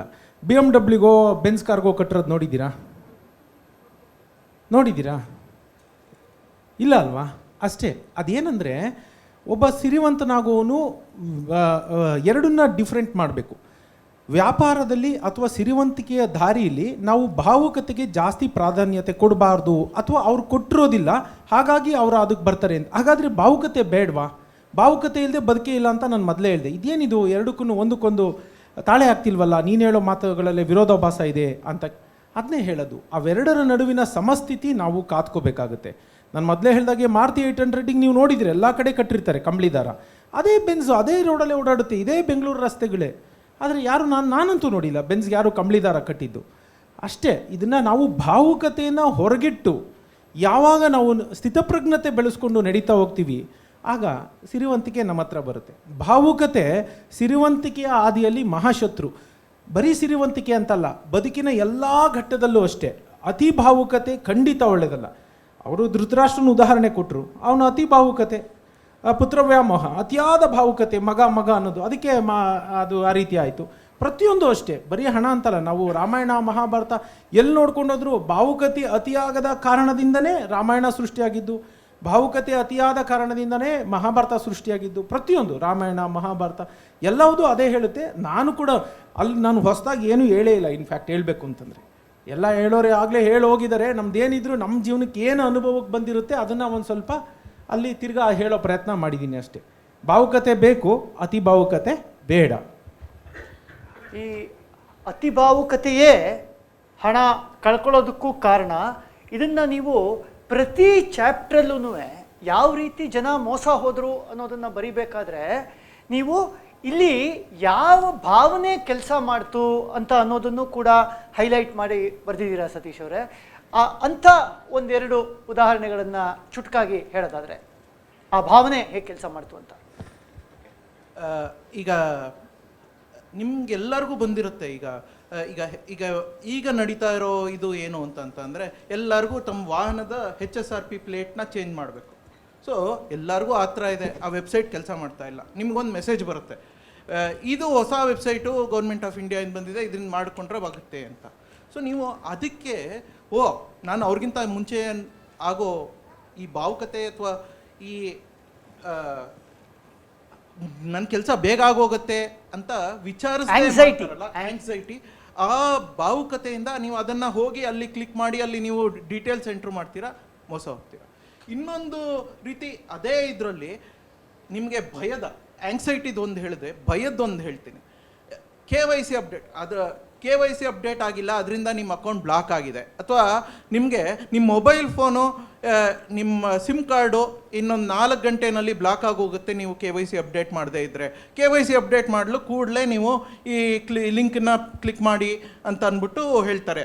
ಸೊ ಅಲ್ಲೂ ನಿಮಗೆ ಭಯದ ಇದು ಎಲ್ಲಿ ಅಯ್ಯೋ ನನ್ನ ಸಿಮ್ ಬ್ಲಾಕ್ ಆಗೋದ್ರೆ ಏನಪ್ಪ ಮಾಡೋದು, ಎಲ್ಲಿ ಹೋಗೋದು ಅನ್ನೋ ಆ ಭಯದ ಆಂಗ್ಸೈಟಿ, ಭಯದ ಭಾವುಕತೆ, ಫಿಯರ್ ಇಸ್ ಅನದರ್ ಥಿಂಗ್. ಅಥವಾ ರಾಮ ಮಂದಿರದ ಸಮಯದಲ್ಲಿ ರಾಮ ಮಂದಿರದ ಸಮಯದಲ್ಲಿ ಈಗ ನಡೆದಿದ್ದು ಮೇಜರ್ ಸುಮಾರು ಥರ ಸ್ಕ್ಯಾಮ್ಗಳು ನಡೀತು. ಒಂದು ಅಲ್ಲಿ ಭಕ್ತಿಯ ಇದು, ಅಲ್ಲಿ ಸೊ ಭಕ್ತಿ ಬಂದಾಗ ಯೋಚನೆ ಮಾಡೋದು ಬಿಟ್ಬಿಡ್ತಾರೆ ಯಾರೋ ಒಬ್ಬರು, ಅಥವಾ ಅಲ್ಲಿ ಗ್ರೀಡು ಇದೆ, ಭಕ್ತಿ ಜೊತೆ ಗ್ರೀಡ್ ಯಾವ ಥರ ಅಂತಂದರೆ ಯಾರೋ ಹೇಳ್ತಾರೆ ನಾನು ನಿಮಗೆ ಈ ಥರ ನನ್ನ ಇದಕ್ಕೆ ಇಷ್ಟು ದುಡ್ಡು ಕಳಿಸ್ಬಿಟ್ರೆ ನಾನು ನಿಮಗೆ ಅಲ್ಲಿ ಪ್ರಸಾದ ಕಳಿಸ್ಬಿಡ್ತೀನಿ, ಅಥವಾ ನಿಮಗೆ ದರ್ಶನಕ್ಕೆ ನಿಮಗೆ ಸಪ್ರೇಟ್ ಲೈನಲ್ಲಿ ಕರ್ಕೊಂಡು ಹೊಟ್ಟೋಗ್ತೀನಿ ಅಂತ ಹೇಳ್ತಾರೆ.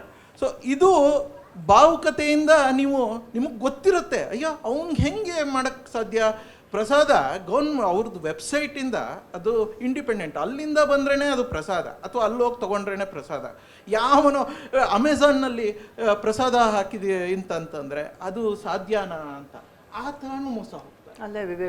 ಅಲ್ಲೇ ವಿವೇಕದ ಕೊರತೆ ಆಗುತ್ತೆ. ನಾನು ಸೋಮೇಶ್ವರ್ ಸರ್ನ ಈ ಕೊಬ್ಬಿನ ಬಗ್ಗೆ ಒಂದಷ್ಟು ಪ್ರಶ್ನೆಗಳನ್ನು ಕೇಳೋಣ ಅಂತ ಅಂದ್ಕೊಂಡಿದ್ದೆ, ಆದರೆ ಅದರ ಕನ್ನಡ ಪದಗಳನ್ನು ನೋಡಿದಾಗ ಈ ಪ್ರಶ್ನೆ ಕೇಳಬಾರ್ದು ಅಂತ ಅಂದ್ಕೊಂಬಿಟ್ಟೆ. ಯಾಕೆ ಅಂತ ಅಂದರೆ ಸಂತೃಪ್ತ ಕೊಬ್ಬು, ಬಹುಸಂತೃಪ್ತ ಕೊಬ್ಬು, ಅಸಂತೃಪ್ತ ಕೊಬ್ಬು, ಈ ರೀತಿಯ ಟ್ರಾನ್ಸ್ಲೇಷನ್ ಅದು ಸೋಮೇಶ್ವರ್ ಅವ್ರು ತಪ್ಪಲ್ಲ, ಅದನ್ನು ಯಾರು ಮೂಲದಲ್ಲಿ ಟ್ರಾನ್ಸ್ಲೇಟ್ ಮಾಡಿದಾರೋ I call it lazy translation. ಅದು ಏನಿದೆಯೋ ಅದನ್ನು ಹಾಗೆ ಯಥಾವತ್ತಾಗಿ ಹಾಗೆ ಹೇಳ್ಬಿಡೋ ಅಂಥದ್ದು. ಇದನ್ನು ಬಹುಶಃ ಈ ದ್ಯುತಿ ಸಂಶ್ಲೇಷಣೆ ಅಂತ ನಾವು ಪದಾನ ಯಾರು ಮಾಡಿದ್ರೋ ಟ್ರಾನ್ಸ್ಲೇಷನ್ ಅವರೇ ಮಾಡಿರಬೇಕು ಅಂತ ನನ್ನ ಗುಮಾನಿ. ಸೊ ಇದನ್ನು ಪಕ್ಕಕ್ಕಿಟ್ಟು ಬೇರೊಂದು ಪ್ರಶ್ನೆ ಕೇಳ್ತೀನಿ ಸರ್.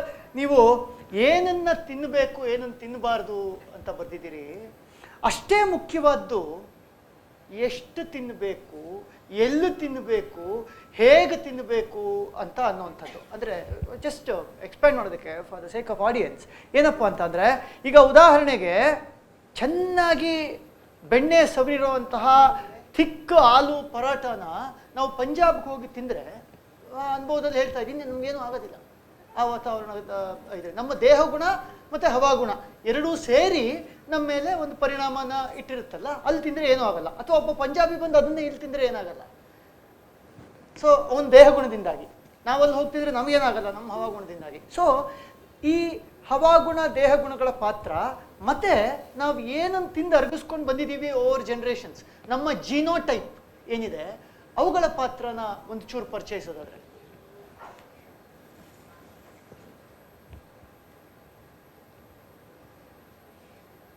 ಆಹಾರ ಸಂಸ್ಕೃತಿ ಅಂತ ಒಂದಿದೆ ನಮ್ಮಲ್ಲಿ. ಈ ಸಂಸ್ಕೃತಿಯ ಪರಿಚಯ ನಮಗೆ ಇದ್ದರೂ ಸಹ ಇಲ್ಲದ ಹಾಗೆ ಆಗಿದೆ. ಬಹಳ ಸರಳವಾಗಿ ಹೇಳಬೇಕಾದ್ರೆ, ಊಟ ಮಾಡುವಾಗ ಮಾತನಾಡಬಾರ್ದು, ಊಟ ಮಾಡುವಾಗ ಟೆಲಿವಿಷನ್ ಆಗಲಿ ಮತ್ತೊಂದಾಗಲಿ ನೋಡಬಾರ್ದು, ಊಟ ಮಾಡುವಾಗ ಜಗಳ ಆಡಬಾರ್ದು, ಮಗನಿಗೆ ಕಡಿಮೆ ಮಾರ್ಕ್ಸ್ ಬಂತು ಅಂತ ಹೇಳಿ ಕೂಗಾಡಬಾರ್ದು, ಇವೆಲ್ಲ ಹೇಳ್ತಾರೆ. ಅದಕ್ಕೆ ಕಾರಣ ಇದೆ. ಯಾಕಂದರೆ ನಮ್ಮ ದೇಹದ ರಚನೆ ಮತ್ತು ಕಾರ್ಯ ನಮ್ಮ ಹಿರಿಯರಿಗೆ ಅದು ಹೇಗೆ ಗೊತ್ತಿತ್ತೋ ಏನೋ ನಮಗಂತೂ ಗೊತ್ತಿಲ್ಲ. ಊಟ ಮಾಡುವಾಗ ಬರೀ ಆಹಾರ ಹೋಗಬೇಕೇ ಹೊರತು ಆಹಾರದ ಜೊತೆ ಗಾಳಿ ನುಂಗಬಾರ್ದು ನಾವು. ಹಾಗಾಗಿ ಏನು ಒಂದು ನಿಯಮ ತಂದಿದ್ರು ಅಂದರೆ, ಊಟ ಮಾಡೋದಕ್ಕಿಂತ ಮೊದಲೇ ನೀವು ನೀರು ಕುಡಿದು ಬಿಡಿ, ಅಥವಾ ಊಟ ಪೂರ್ತಿ ಆದಮೇಲೆ ನೀರು ಕುಡೀರಿ. ಊಟ ಮಾಡುವಾಗ ಮಧ್ಯೆ ಮಧ್ಯೆ ನೀರು ಕುಡಿಯೋದನ್ನು ತಪ್ಪಿಸಿ, ಮಾತನಾಡುವಾಗ ಊಟ ಮಾಡ್ತಾ ಮಾತನಾಡುವಾಗ ಊಟಕ್ಕಿಂತ ಹೆಚ್ಚಾಗಿ ನೀವು ಗಾಳಿ ನುಂಗಿರ್ತೀರಿ. ಹೊಟ್ಟೆಯಲ್ಲಿ ಗಾಳಿಯ ಅಂಶ ಅತಿಯಾಗಿ ಸಂಗ್ರಹ ಆದಾಗ ಅದು ಜೀರ್ಣಶಕ್ತಿಗೆ ತೊಂದರೆ ಮಾಡುತ್ತೆ. ಇದು ಬಹಳ ಮುಖ್ಯವಾದದ್ದು. ಪಾರಂಪರಿಕವಾಗಿ ಬಂದಂಥ ಆಹಾರ ಪದ್ಧತಿ ಏನು ನಿಮ್ಮ ಮನೆತನದಲ್ಲಿ, ನಿಮ್ಮ ಮನೆಯಲ್ಲಿ ಅಥವಾ ನಿಮ್ಮ ಊರಲ್ಲಿದೆ, ಅದನ್ನು ಬಳಸ್ಕೊಂಬರೋದ್ರಲ್ಲಿ ತಪ್ಪೇನಿಲ್ಲ. ಆದರೆ ಹೊಸ ಪದ್ಧತಿಗೆ ಹೊಂದ್ಕೋತೇನೆ ಅಂತ ಹೇಳಿ ದೇಹಕ್ಕೆ ಒಗ್ಗದೇ ಇದ್ದರೂ ಸಹ ತಿನ್ನೋಕ್ಕೆ ಹೋಗ್ತಾರೆ. ಉದಾಹರಣೆಗೆ ಪಿಜ್ಜಾ. ಆ ಪಿಜ್ಜಾದಲ್ಲಿ ಇರ್ತಕ್ಕಂಥ ಆ ಕೊಬ್ಬಿನ ಪದರ ಏನಿರುತ್ತೆ, ಆ ಚೀಸಿನ ಪದರ ಏನಿದೆ, ಅನೇಕ ಜನಕ್ಕೆ ಅದು ಜೀರ್ಣ ಆಗಲ್ಲ. ಆದರೂ ಸಹ ನಾಗರಿಕತೆಯ ಪ್ರವಾದಿ ನಾನು ಅನ್ನೋ ಅರ್ಥದಲ್ಲಿ ನಾವು ಎಲ್ಲರ ಜೊತೆ ನಾವೂ ಸರಿಸಮಾನ ಅಂತ ಅನ್ನಿಸ್ಕೊಳ್ಳೋಕ್ಕೆ ನಮ್ಮ ದೇಹಕ್ಕೆ ಒಗ್ಗದೇ ಇದ್ದರೂ ಸಹ ನಾವು ತಿಂತೇವೆ.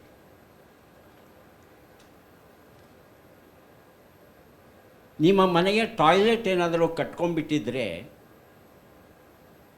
ಒಂದು ಲೋಟ ಪೆಪ್ಸಿಯೋ ಅಥವಾ ಕೋಕಾ ಕೋಲನೋ ತಂದು ಸುರೀರಿ, ಅದು ಸಂಪೂರ್ಣ ಸ್ವಚ್ಛವಾಗಿ ಹೋಗುತ್ತೆ.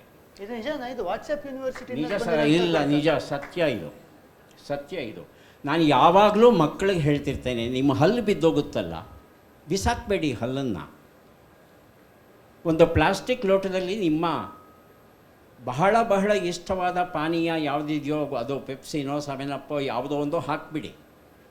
ಆ ಹಲ್ಲನ್ನು ಅದರಲ್ಲಿ ಹಾಕಿ ಪ್ರತಿದಿನ ಸಂಜೆ ಆ ಹಲ್ಲನ್ನು ತೆಗೆದು ನೋಡಿ, ಮತ್ತೆ ಹಾಕಿ, ತೆಗೆದು ನೋಡಿ, ಮತ್ತೆ ಹಾಕಿ. ಒಂದು ವಾರ 10 ದಿವಸ ಆಗ್ತಾ ಇದ್ದಾಗೆ ಹಲ್ಲೇ ಸಿಗೋಲ್ಲ ನಿಮಗೆ. ಹಲ್ಲು ಪೂರ್ತಿ ಕರಗು ಹೋಗಿಬಿಟ್ಟಿರುತ್ತೆ. ಅದು ಏನನ್ನು ಪ್ರಶ್ನಿಸದೆ ಒಪ್ಕೊಳ್ಬಾರ್ದು ಅಂತ ಅನ್ನೋದು ನನ್ನ ಮನೋಧರ್ಮ. ಆ ಕಾರಣಕ್ಕಾಗಿ ಕೇಳ್ತಾ ಇದ್ದೀನಿ. ಇದನ್ನೇ ನಾವು ಲೆಮನ್ ಜ್ಯೂಸಲ್ಲಿ ಹಾಕಿಟ್ರೋ ಅಥವಾ ತಂಬಳಿನಲ್ಲಿ ಹಾಕಿಟ್ರೋ ಹಿಂಗಾಗಲ್ಲ ಅಂತ ಅಂತೀರಾ? ಲೆಮನ್ ಜ್ಯೂಸಲ್ಲಿ ಖಂಡಿತ ಆಗಲ್ಲ, ತಂಬುಳಿಯಲ್ಲೂ ಆಗಲ್ಲ. ತಂಬುಳಿಯಲ್ಲಿ ಹುಳಿ ಅಂಶ ಹೆಚ್ಚಿರೋದಿಲ್ಲ ಅದರಲ್ಲಿ. ಲೆಮನ್ ಜ್ಯೂಸಲ್ಲಿ ಇರುತ್ತೆ. ಲೆಮನ್ ಜ್ಯೂಸು ಯಾವುದರ ಮೇಲೆ ಬಿದ್ದರೆ ಅದರಲ್ಲಿ ಇರ್ತಕ್ಕಂಥ ಸಿಟ್ರಿಕ್ ಆ್ಯಸಿಡಿಂದ ಸ್ವಲ್ಪ ಪರಿಣಾಮ ಕಂಡು ಬರುತ್ತೆ. ಆದರೆ ಲೆಮನ್ ಜ್ಯೂಸನ್ನು ನಾವು ನೇರವಾಗಿ ಕುಡಿಯೋದು ಬಹಳ ಅಪರೂಪ. ಅದನ್ನು ಸಾರೀಕೃತಗೊಳಿಸ್ತೇವೆ, ಡೈಲ್ಯೂಟ್ ಮಾಡ್ತೇವೆ, ನೀರು ಜೊತೆ ಸೇರಿಸ್ತೇವೆ, ಜೊತೆಗೆ ಒಂದಷ್ಟು ಉಪ್ಪನ್ನು ಇತ್ಯಾದಿಗಳನ್ನು ಹಾಕ್ಕೊಂಡು ಕುಡಿತೇವೆ ನಾವು. ಆದರೆ ಇದು ಹಾಗಲ್ಲ. 2 ದಿವಸ ಹಲ್ಲುಜ್ಜಬೇಡಿ, 3ನೇ ದಿವಸ ಬೆಳಿಗ್ಗೆ ಒಂದು ಅರ್ಧ ಲೋಟ ಅಷ್ಟು ನೀವು ಪೆಪ್ಸಿಯನ್ನು ತಗೊಂಡು ಬಾಯಲ್ಲಿ ಹಾಕ್ಕೊಂಡು ಚೆನ್ನಾಗಿ ಮುಕ್ಕಳಿಸ್ಬಿಡಿ. ಚೆನ್ನಾಗಿ ಮುಕ್ಕಳಿಸ್ಬಿಟ್ಟು ಉಗಿರಿ. ಆಮೇಲೆ ಹಲ್ಲುಗಳನ್ನು ನೋಡಿ, ಹಲ್ಲುಗಳಲ್ಲಿ ಮೇಲೆ ಇರ್ತಕ್ಕಂಥ ಆ ಕಿಟ್ಟ ಏನಿರುತ್ತೆ ಅದಷ್ಟು ಹೋಗ್ಬಿಟ್ಟಿರುತ್ತೆ. ಯಾಕೆಂದರೆ ಅದರಲ್ಲಿ ಇರ್ತಕ್ಕಂಥ ಆ ಫಾಸ್ಫರಿಕ್ ಆ್ಯಸಿಡ್ ಏನಿದೆ ಅದು ನಮ್ಮ ಹಲ್ಲುಗಳನ್ನು, ಮೂಳೆಗಳನ್ನು ಕರಗಿಸುವ ಗುಣ ಹೊಂದಿದೆ. ದಯವಿಟ್ಟು ಹಲ್ಲಿನ ಪ್ರಯೋಗ ಮಾಡಿ ನೋಡಿ, ನಿಮಗೆ ಗೊತ್ತಾಗುತ್ತೆ. ಕೆಲವು ಮಕ್ಕಳು ಮಾಡಿದ ಮೇಲೆ ಅದರ ದುಷ್ಪರಿಣಾಮ ಕಣ್ಣಾರೆ ಕಂಡ ಮೇಲೆ ಅವರು ಜಂಕ್ ಆಹಾರ ತಿನ್ನೋದನ್ನು ನಿಲ್ಲಿಸಿದ್ದಾರೆ. ಹಾಗಾಗಿ ನಮ್ಮದೇ ಆದ ಪಾರಂಪರಿಕ ಪದ್ಧತಿ ಅನ್ನೋದು ಏನಿದೆ ಅದನ್ನು ಬಳಸ್ಕೊಳ್ಳೋದು ಬಹಳ ಒಳ್ಳೆಯದು. ನಮ್ಮ ದೇಹ, ನಮ್ಮ ಕರುಳು, ಮುಖ್ಯವಾಗಿ ನಮ್ಮ ದೇಹದಲ್ಲಿ ಮೇಲೆ ಒಳಗೆ ಇರ್ತಕ್ಕಂಥ ಸೂಕ್ಷ್ಮ ಜೀವಿಗಳು ನಮ್ಮ ಆಹಾರ ಪದ್ಧತಿಗೆ ಒಗ್ಗಿಕೊಂಡು ಬಿಟ್ಟಿರುತ್ತವೆ, ಜಗಳ ಮಾಡೋಲ್ಲ. ನೀವು ಯಾವಾಗ ನಮ್ಮ ಸಹಜ ಆಹಾರ ಪದ್ಧತಿ ಅಲ್ಲದೆ ಇರೋದನ್ನು ಸೇವಿಸೋಕ್ಕೆ ಶುರು ಮಾಡ್ತೀರೋ ಆವಾಗ ಗಲಾಟೆ ಮಾಡುತ್ತೆ. ಹಾಗಾಗಿ ಈ ಪಾರಂಪರಿಕ ಶೈಲಿ, ಆಹಾರ ಪದ್ಧತಿ, ಆಹಾರವನ್ನು ತಯಾರಿಸುವ ಪದ್ಧತಿ, ಸೇವಿಸುವ ಪದ್ಧತಿ, ಇಂತಿಂಥ ಹಬ್ಬಗಳಲ್ಲಿ ಇಂತಿಂತಹ ತಿನಿಸುಗಳನ್ನು ಮಾಡಲೇಬೇಕು ಅನ್ನೋ ಒಂದು ಪರಂಪರೆ ಏನಿದೆ ಅದರಲ್ಲಿ ನಿಜಕ್ಕೂ ಅರ್ಥ ಇದೆ. ಅವ್ರು ಹೇಳಿದ ಹಾಗೆ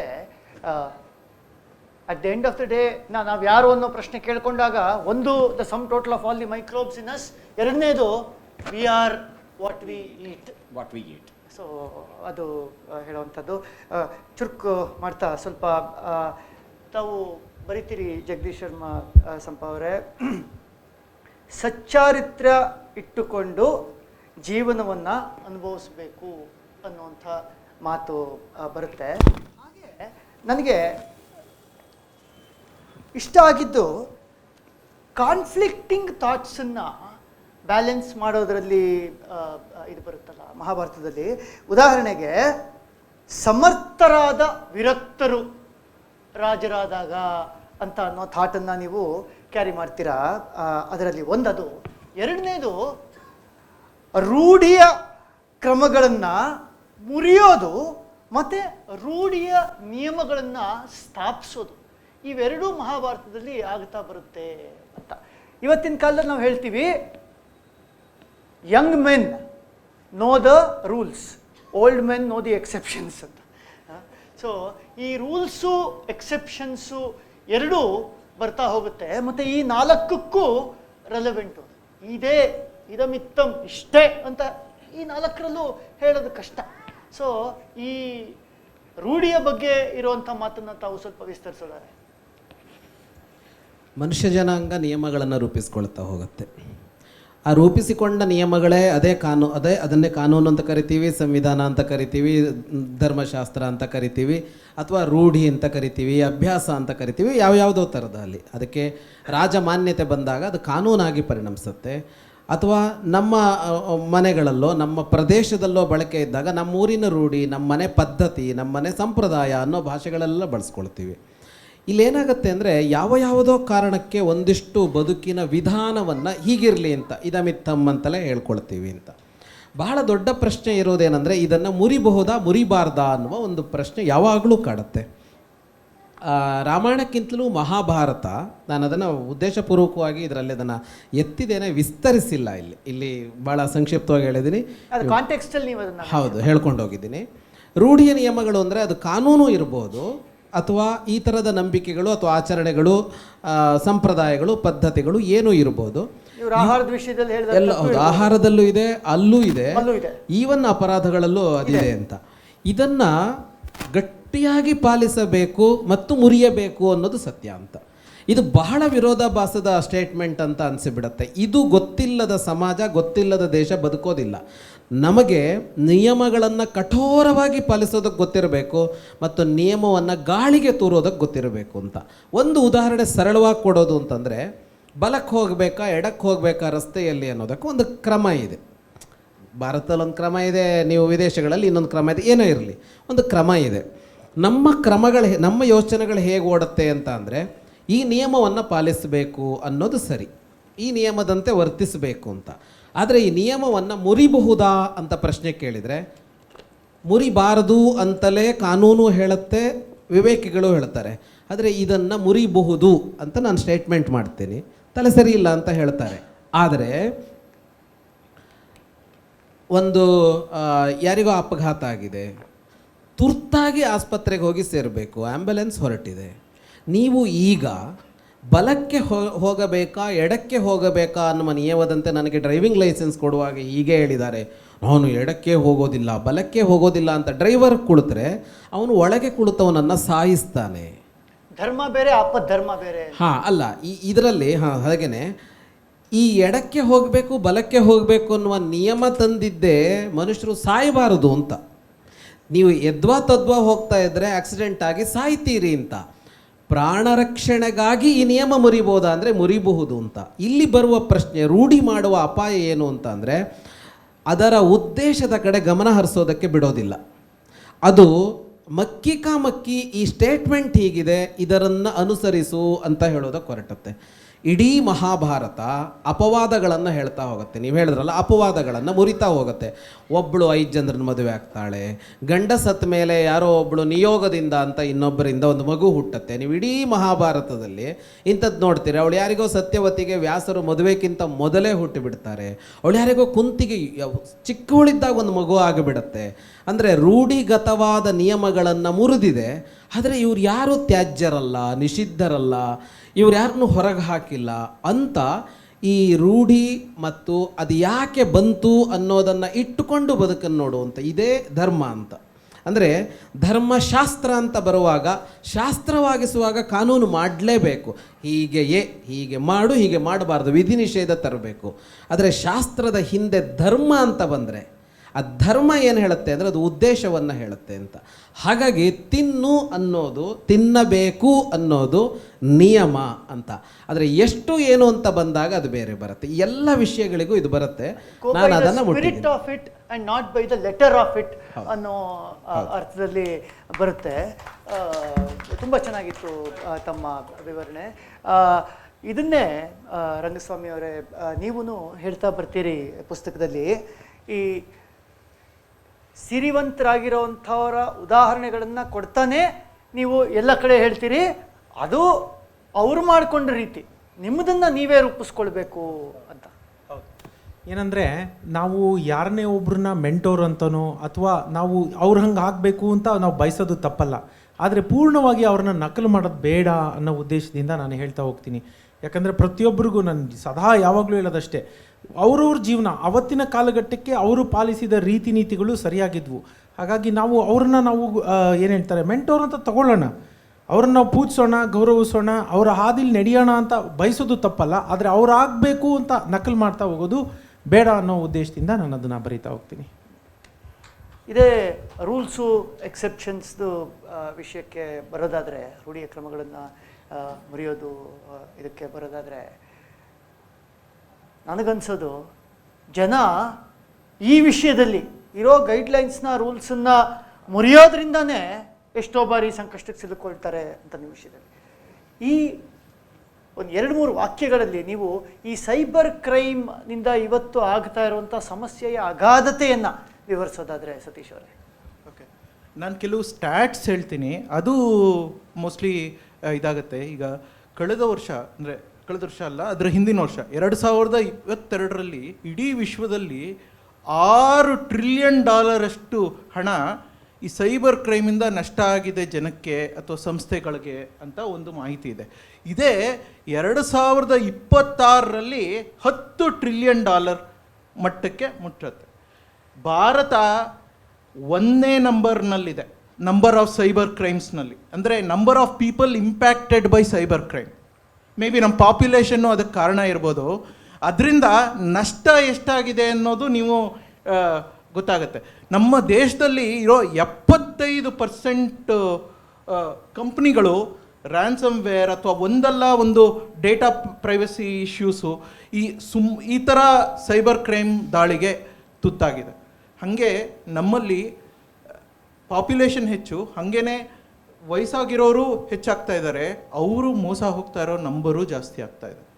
because we are getting fast into digitisation, ಎಲ್ಲ ಡಿಜಿಟೈಸ್ ಮಾಡ್ತಾ ಇದ್ದೀವಿ ಫಾಸ್ಟಾಗಿ. ಬಟ್ ಜನಕ್ಕೆ ಅದ್ರ ಬಗ್ಗೆ ಅವೇರ್ನೆಸ್ ಇಲ್ಲ, ಜಾಗೃತಿ ಇಲ್ಲ. ಆಮೇಲೆ ಅದರಿಂದ ಹೆಂಗೆ ನಿಮ್ಮನ್ನು ನೀವು ರಕ್ಷಿಸ್ಕೋಬೇಕು ಅಂತ ಯಾವ ಪಠ್ಯಪುಸ್ತಕದಲ್ಲೂ ಇಲ್ಲ. ನಾವು ಸುಮ್ಮನೆ ಎಲ್ಲರಿಗೂ UPI ಯೂಸ್ ಮಾಡಿ, ಅದು ಮಾಡಿ, ಆಧಾರ್ ಯೂಸ್ ಮಾಡಿ ಅಂತ ಹೇಳ್ತೀವಿ. ಬಟ್ ಅದರಿಂದ ಹೆಂಗೆ ಯೂಸ್ ಮಾಡಬೇಕು ಕರೆಕ್ಟಾಗಿ ಅಂತ ಯಾರೂ ಹೇಳ್ಕೊಡ್ತಾ ಇಲ್ಲ. ಅದು ಆಗೋವರೆಗೂ ನಷ್ಟಗಳು ಜಾಸ್ತಿ ಆಗ್ತದೆ. ಈಗ ನಾನು ಅದೇ ಥರ ನನ್ನ ಪುಸ್ತಕದಲ್ಲಿ 26 ಪ್ರಮುಖ ಸೈಬರ್ ಕ್ರೈಮ್ಗಳ ಬಗ್ಗೆ ವಿವರಿಸಿದ್ದೀನಿ. ಅದರಲ್ಲಿ ಏನು ಕರೆಕ್ಟಾಗಿ ಮಾಡಬೇಕು, ಏನು ಇದಾಗಿ ಮಾಡಬೇಕು ಅಂತ ಹೇಳಿದ್ದೀನಿ, ಏನು ಅವಾಯ್ಡ್ ಮಾಡಬೇಕು ಅಂತ. ಕಡೆಯದಾಗಿ 4 ಜನರು ಏನಾದರೂ ಇಲ್ಲಿ ಬಂದಿಲ್ಲದೆ ಇರೋವಂಥ ವಿಷಯನ ಪ್ರಸ್ತಾಪಿಸ್ಬೇಕು ಅಂತ ಅಂದರೆ, ಯಾರಿಗಾರು ಥ್ಯಾಂಕ್ಸ್ ಹೇಳಬೇಕು ಅಂತ ಅಂದರೆ ಮಾಡಿ, ಅದಾದಮೇಲೆ ಸೊ ಜಮೀಲ್ ಅವರು ಆವಾಗಲೇ ವಿವರಿಸಿದ್ರು. ಈ ಇಂಗ್ಲೀಷ್ ಪುಸ್ತಕಗಳಲ್ಲಿ ನೀವು ಅಡ್ವರ್ಟೈಸ್ಮೆಂಟ್ ನೋಡ್ತೀರಿ. ಆ ಪುಸ್ತಕದ ಹೂರಣ ಏನಿದೆ ಅದಕ್ಕೆ ತಕ್ಕನಂಗೆ ಒಂದು ಅಡ್ವರ್ಟೈಸ್ಮೆಂಟು ಅಥವಾ ಅದಕ್ಕೆ ಪೂರಕವಾದ ಒಂದು ಅಡ್ವರ್ಟೈಸ್ಮೆಂಟ್ಗಳು ನೀವು ಇಂಗ್ಲೀಷ್ ಪುಸ್ತಕದಲ್ಲಿ ಸಾಮಾನ್ಯವಾಗಿದೆ. ಪ್ರಪ್ರಥಮ ಬಾರಿಗೆ ಕನ್ನಡ ಪುಸ್ತಕ ಇತಿಹಾಸದಲ್ಲಿ ಈ ರೀತಿ ಒಂದು ಅಡ್ವರ್ಟೈಸ್ಮೆಂಟ್ ಬಂದಿದೆ. ಸಿರಿವಂತಿಕೆಗೆ ಸರಳ ಸೂತ್ರಗಳು ನೀವು ತೊಗೊಂಡು ಅದರದ್ದು ಕೊನೆ ಪೇಜ್ ನೋಡಿದ್ರೆ ಅದರಲ್ಲಿ ಚಾಯ್ಸ್ ಬ್ರೋಕಿಂಗ್ ಅವ್ರದ್ದು ಒಂದು ಅಡ್ವರ್ಟೈಸ್ಮೆಂಟ್ ಇದೆ. ಈ ರೀತಿ ಒಂದು ಹೊಸ ಕ್ರಮಕ್ಕೆ, ಹೊಸ ದಾರಿಗೆ ಒಂದು ನಾಂದಿ ಆಡಿದ ನಾಗೇಂದ್ರ ಅವ್ರು ಬಂದಿದ್ದಾರಾ? ನಾಗೇಂದ್ರ ಅವರೇ, ನಿಮಗೆ ಪ್ರಪ್ರಥಮ ಬಾರಿಗೆ ಧನ್ಯವಾದಗಳು. Thank you so much. ಇದು ಹೊಸದು, ಕನ್ನಡ ಪುಸ್ತಕ ಇತಿಹಾಸದಲ್ಲಿ ಇದುವರ ತನಕ ಇರಲಿಲ್ಲ, ಹಾಗಾಗಿ ನಾಗೇಂದ್ರ ಅವ್ರಿಗೆ ಧನ್ಯವಾದ. ಮತ್ತು ಈ ರೀತಿ ಯಾವಾಗಲೂ ಅಷ್ಟೇ ಯಾವುದಾದ್ರೂ ಒಂದು ಹೊಸ ಸಬ್ಜೆಕ್ಟು, ಹೊಸ ತೊಗೊಂಡು ಬರೋದಕ್ಕೆ ಜಮೀಲ್ ಅವರು ಸದಾ ಒಂದು ಫೋನ್ ಮಾಡಿ ಹೇಳ್ತಾನೆ ಇರ್ತಾರೆ. ಸೊ ನನ್ನ ಪಬ್ಲಿಷರ್ ಜಮೀಲ್ ಅವ್ರಿಗೆ ನಾನು ಥ್ಯಾಂಕ್ಸ್ ಹೇಳೋಕ್ಕೆ ಇಷ್ಟಪಡ್ತೀನಿ. ಎಲ್ಲದಕ್ಕಿಂತ ಮುಖ್ಯ ಓದುಗ ಪ್ರಭುಗಳು. ನಾನು ಯಾವಾಗಲೂ ಬರಿತೀನಿ ಓದುಗ ಪ್ರಭು ಅಂತಲೇ. ಯಾಕೆಂದರೆ ನೀವಿಲ್ಲ ಅಂದರೆ ನಾವಿಲ್ಲ, ನಾವು ಬರೆದಿದ್ದು ನೀವು ಓದಿದ್ರೆ ನಾವು. ಹಾಗಾಗಿ ನಿಮ್ಮ ಸಂತೋಷ ಅಥವಾ ನೀವು ಬೇಜಾರು ಮಾಡಿಕೊಂಡ್ರು, ಕೋಪ ಮಾಡಿಕೊಂಡ್ರು, ನಿಮ್ಮ ಫೀಡ್ಬ್ಯಾಕು ನನಗೆ ತುಂಬ ಇಂಪಾರ್ಟೆಂಟು. ಅಲ್ಲಿ artikarangaa@gmail.com ಇದೆ. ಏನೇ ಇದ್ದರೂ ನೀವು ಅಲ್ಲಿ ಹಾಕಿ. ಇವತ್ತು ಸಾಧ್ಯ ಆದಷ್ಟು ಪ್ರಶ್ನೆಗಳನ್ನ ತಗೋತೀವಿ. ಇಲ್ಲಾಂದರೆ ನೀವು ಅಲ್ಲಿ ಪ್ರಶ್ನೆ ಕಳಿಸಿದರೆ ನಾನು ಅದಕ್ಕೆ ಉತ್ತರ ಕೊಡೋಕ್ಕೆ ಪ್ರಯತ್ನ ಪಡ್ತೀನಿ. ಧನ್ಯವಾದ. ಚುಟ್ಕಾಗಿ ನನಗೆ ಫಸ್ಟ್ ಆ್ಯಕ್ಚುಲಾಗಿ ನಮ್ಮ ಒಂದು ಇದರಲ್ಲಿ ರವಿಶಂಕರ್ ಅವರು ನಿನಗೆ ಸೈಬರು ಲಾ ಎರಡರಲ್ಲೂ ನಾಲೆಡ್ಜ್ ಇದೆ, ಯಾಕೆ ಸಾಮಾನ್ಯ ಜನರಿಗೆ ಅರ್ಥ ಆಗೋ ರೀತಿಯಲ್ಲಿ ನೀನು ಯಾಕೆ ಅದನ್ನೇ ಸೈಬರ್ ಕ್ರೈಮ್ಗಳು ಹೇಗೆ ನಡೆಯುತ್ತೆ, ಅದರಿಂದ ಹೇಗೆ ತಡಿಬೋದು ಅನ್ನೋ ಸರಳವಾಗಿ, ಆಮೇಲೆ ಸಂತ್ರಸ್ತರಿಗೆ ಅಥವಾ ವಿಕ್ಟಿಮ್ಸ್ಗೆ ಏನು ಲೀಗಲ್ಲಾಗಿ ಅಥವಾ ಅದರ್ವೈಸ್ ಏನು ಅವ್ರಿಗೆ ಮಾರ್ಗಗಳಿದೆ ಅನ್ನೋದ್ರ ಬಗ್ಗೆ ನೀನು ಯಾಕೆ ಸರಳ ಭಾಷೆಯಲ್ಲಿ ಬರೀಬಾರ್ದು ಅಂತ ಹೇಳಿದ್ರು. ಇದನ್ನು ಬರೀ ಗೌರ್ಮೆಂಟ್ಗೆ ಬಿಟ್ಬಿಡೋಕ್ಕಾಗಲ್ಲ, ಯಾರಿಗೆ ಅದರಲ್ಲಿ ನಾಲೆಡ್ಜ್ ಇದೆಯೋ ಅವರು ತೊಡಗಿಸ್ಕೋಬೇಕು. ಯಾಕಂದರೆ ಈಗ ಸೈಬರ್ ಕ್ರೈಮ್ ತುಂಬ ಫಾಸ್ಟಾಗಿ ಎಲ್ಲರನ್ನೂ ಇಂಪ್ಯಾಕ್ಟ್ ಮಾಡ್ತಿದೆ. ಅದನ್ನು ಹೇಳಿದ್ದಕ್ಕೆ ಫಸ್ಟು ರವಿಶಂಕರ್ ಅವ್ರಿಗೆ ನಾನು ಧನ್ಯವಾದ ಹೇಳ್ತೀನಿ. ಎರಡನೇದು ರಂಗಸ್ವಾಮಿ ಅವ್ರಿಗೆ, ನಾವು 3 ಜನ ಗೆಳೆಯರು, ನಿಮಗೆ ಇದುವರೆಗೆ ಗೊತ್ತಾಗೋಗಿರುತ್ತೆ. ಅವರು ಪುಸ್ತಕ ಮಾಡಲಿಕ್ಕೆ ಜಮೀಲ್ ಜಿ ಅವ್ರ ಹತ್ರ ಮಾತಾಡಿ ಅವ್ರಿಗೆ ನೆಕ್ಸ್ಟ್ ಧನ್ಯವಾದ ಹೇಳ್ತೀನಿ. ಇವ್ರು ಹೇಳಿದ್ರಿಂದ ಅವರು ಇದು ಒಂದು ಫಸ್ಟ್ ಟೈಮ್ ಇದು ನಾನು ಬರಿತಾ ಇರೋದು, ಬಟ್ ಅದಕ್ಕೆ ಅವಕಾಶ ಮಾಡಿಕೊಟ್ಟಿದ್ದಕ್ಕೆ ಜಮೀಲ್ ಜಿ ಅವರಿಗೆ ಧನ್ಯವಾದಗಳು. ಆಮೇಲೆ ರಂಗಸ್ವಾಮಿ ಅವರು ನನ್ನ ಕೈ ಹಿಡಿದು ಕೊನೆಯವರೆಗೂ ಹೆಲ್ಪ್ ಮಾಡಿದ್ರು ಹೇಗೆ ಪುಸ್ತಕ ಬರಿಬೇಕು ಅಂತ, ಅದಕ್ಕೆ. ಆಮೇಲೆ ನೆಕ್ಸ್ಟು ನನ್ನ ಕನ್ನಡದಲ್ಲಿ ಬರೆದಿರೋ ಇದನ್ನು ತಿದ್ದಿ ನಮ್ಮ ತಾಯಿ ನಾನು ಫಸ್ಟು ಇದನ್ನೆಲ್ಲ ಓದಿ ಇದು ಮಾಡಿದ್ದು, ಅವ್ರಿಗೆ ಧನ್ಯವಾದ ಹೇಳ್ತೀನಿ.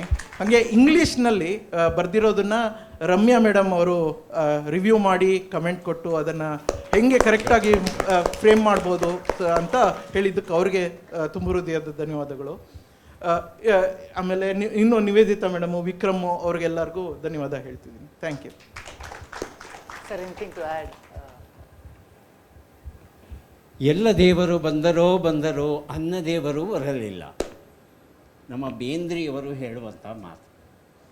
ಹಾಗಾಗಿ ಅನ್ನದೇವರ ಮಹತ್ವವನ್ನು ನಮ್ಮ ಮಕ್ಕಳಿಗೆ ಅರ್ಥ ಮಾಡಿಕೊಡ್ಬೇಕು. ಮತ್ತೇನೂ ಇಲ್ಲ, ಮೊದಲ ತುತ್ತನ್ನು ಬಾಯಿಗೆ ಇಡೋಕ್ಕೆ ಮೊದಲು ಕೃತಜ್ಞತೆಯನ್ನು ಸಲ್ಲಿಸೋದನ್ನು ನಮ್ಮ ಮಕ್ಕಳಿಗೆ ಕಲಿಸ್ಬೇಕು. ಯಾರಿಗೆ ಕೃತಜ್ಞತೆ ಸಲ್ಲಿಸಬೇಕು ಅಂದರೆ, ಮೊದಲ ತುತ್ತನ್ನು ಬಾಯಿಗಿಡೋದಕ್ಕೆ ಮೊದಲು ಸೂರ್ಯನಿಗೆ.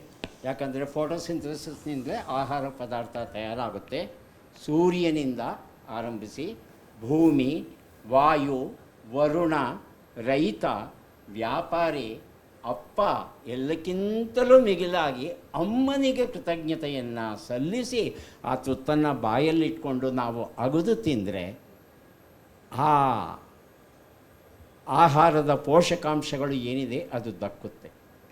ಹೋಟೆಲ್ಗೂ ಮನೆಗೂ ಏನಪ್ಪ ವ್ಯತ್ಯಾಸ ಅಂದರೆ, ಅವನ ಅಯ್ಯೋ ಏನು ಗೋಳು ಅಂದ್ಕೊಂಡು ಅವನು ಅಡುಗೆ ಮಾಡ್ತಾನೆ. ಅಮ್ಮ ಹಾಗಲ್ಲ, ತನ್ನ ಪ್ರೀತಿಯನ್ನು ನನ್ನ ಮನೆ ಮಂದಿ ಎಲ್ಲರೂ ಚೆನ್ನಾಗಿರಲಿ ಅಂತ ಹೇಳಿ ದೇವರಲ್ಲಿ ಪ್ರಾರ್ಥನೆ ಮಾಡ್ತಾ ಅಷ್ಟೇ ಪ್ರೀತಿಯಿಂದ ಬಡಿಸ್ತಾಳಲ್ಲ, ಆ ಪ್ರೀತಿಯ ಅಂಶ ಬೆರೆತಿರುತ್ತೆ, ಆ ಕಕ್ಕುಲಾತಿಯಲ್ಲಿರುತ್ತೆ. ಹಾಗಾಗಿ ಆಕೆಗೆ ನಾವು ಬರೀ ಬಾಯಲ್ಲಿ ಥ್ಯಾಂಕ್ಸ್ ಹೇಳಿದ್ರೆ ಸಾಕಾಗೋದೇ ಇಲ್ಲ. ಹಾಗಾಗಿ ಊಟವನ್ನು ಬಾಯಿಗೆ ಇಟ್ಕೊಂಡು ಮೊದಲ ತುತ್ತನ್ನು ಅಗಿಯುವಾಗ ಇವರೆಲ್ಲರಿಗೂ ಮನಸ್ಸಲ್ಲೇ ಕೃತಜ್ಞತೆಯನ್ನು ಸಲ್ಲಿಸುವ ಒಂದು ಸಂಸ್ಕೃತಿಯನ್ನು ಮಕ್ಕಳಿಗೆ ಕಲಿಸೋಣ. ಸೂಪರ್. ಇದು ನನ್ನ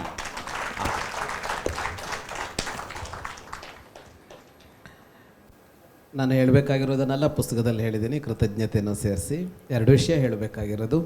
ಒಂದು, ನೀವುಗಳು ಬಂದಿದ್ದಕ್ಕೆ, ಎಷ್ಟೊತ್ತು ಕುಳಿತಿದ್ದಕ್ಕೆ ನಿಮಗೆ ಋಣಿ. ನಾನು ಈ ತಿಂಗಳ ಆರಂಭದಲ್ಲಿ ಜೈಪುರದಲ್ಲಿದ್ದೆ. ಜೈಪುರ ಲಿಟ್ ಫೆಸ್ಟಿಗೆ ಹೋಗಿದ್ದೆ 1ನೇ ತಾರೀಕಿನಿಂದ 5ನೇ ತಾರೀಕುವರೆಗೆ. ಜಮೀಲ್ ಸರ್, ನೀವೇನು ಬಂದಿಲ್ಲ ಜೈಪುರ ಲಿಟ್ ಫೆಸ್ಟಿಗೆ, ನೀವು ಬರೋದು ಇಲ್ಲ. ಆದರೆ ಜೈಪುರ ಲಿಟ್ ಫೆಸ್ಟಲ್ಲಿ ಗೋಷ್ಠಿಗಳು ನಡೆಯೋದು ಹೀಗೇನೆ, ನನಗೆ ಅದನ್ನು ಹೇಳಬೇಕಾಗಿದೆ. ಅಲ್ಲಿ ಒಂದೇ ಸಲಕ್ಕೆ 5 ಗೋಷ್ಠಿ ಅಂತೆ, 5 ದಿವಸವೂ ಗೋಷ್ಠಿ ನಡೆಯುತ್ತೆ. 285-300 ಗೋಷ್ಠಿಗಳು ನಡೀತವೆ. ಸುಮ್ಮನೆ ಚರ್ಚೆ ಇರೋದಿಲ್ಲ, ಒಂದು ಬುಕ್ ಇಟ್ಕೊಂಡೇ ಮಾತಾಡ್ತಾರೆ ಅವರು. ಲೇಖಕ ಕೂತ್ಕೋತಾನೆ, ಸಂವಾದಕ್ಕೆ ಯಾರೋ ಒಬ್ಬರು ಕೂತ್ಕೋತಾರೆ ಅವನ ಬುಕ್ ಮೇಲೆ. ಆದರೆ ಅದು ಪುಸ್ತಕವನ್ನು ಪರಿಚಯಿಸೋದಿಲ್ಲ. ನಿನ್ನ ಪುಸ್ತಕದಲ್ಲಿ ಏನಿದೆ, ಏನು ಬರೆದಿದೆಯಾ ಅಂತ ಕೇಳೋದಿಲ್ಲ. ಪುಸ್ತಕ ಸ್ಪರ್ಶಿಸಿದ ವಿಷಯವನ್ನು ಇಟ್ಟುಕೊಂಡು ವಿಸ್ತಾರವಾಗಿ ಮಾತುಕತೆ ಆಡ್ತಾರೆ, ಜೊತೆ ಪುಸ್ತಕನೂ ಟಚ್ ಮಾಡ್ತಾರೆ. ಅದನ್ನು ಇಲ್ಲಿ ತುಂಬ ಚೆನ್ನಾಗಿ ನೀವು ಮಾಡಿದ್ರಿ. ನಾವು ಇಲ್ಲಿ ಎಷ್ಟೋ ಹೇಳಿರ್ತೀವಿ, ಹೇಳಬೇಕಾದೇನೋ ಉಳಿದಿರುತ್ತೆ, ಅದನ್ನು ನೀವು ಹೇಳಿಸಿದ್ರಿ. ಈ ಆಯೋಜನೆ ತುಂಬ ಚೆನ್ನಾಗಿದೆ. ಇದು ಅಂತಾರಾಷ್ಟ್ರೀಯ ಮಾನ್ಯತೆ ಗಳಿಸಿದ ಜೈಪುರ ಲಿಟ್ ಫೆಸ್ಟಿನ ಸ್ಟೈಲಲ್ಲಿದೆ. ನೀವು ಗೊತ್ತಿಲ್ಲ, ನೀವು ನೋಡಿಲ್ಲ, ಆದರೂ ಅದನ್ನೇ ಮಾಡಿದಿರಿ. ಧನ್ಯವಾದ.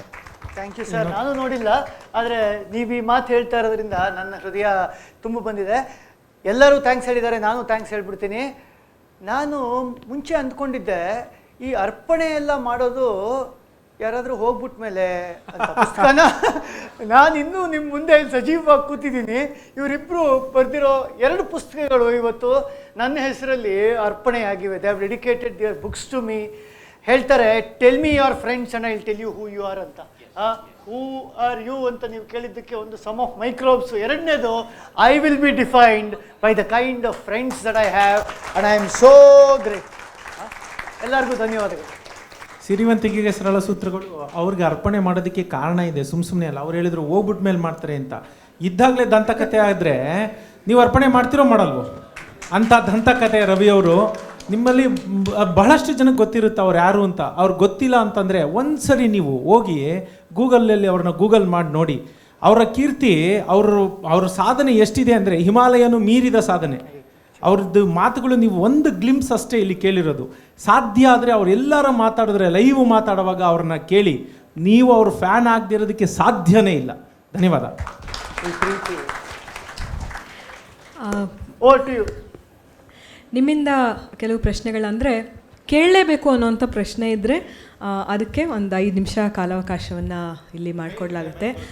ದಯವಿಟ್ಟು ಕೈ ಎತ್ತಿ, ನಿಮ್ಮ ಹತ್ರ ಮೈಕ್ ಬರುತ್ತೆ. ಇದುವರೆಗೂ ಚರ್ಚೆ ಆಗಿಲ್ಲ ಇದ್ರ ವಿಚಾರ ಅನ್ನೋವಂಥದ್ದು.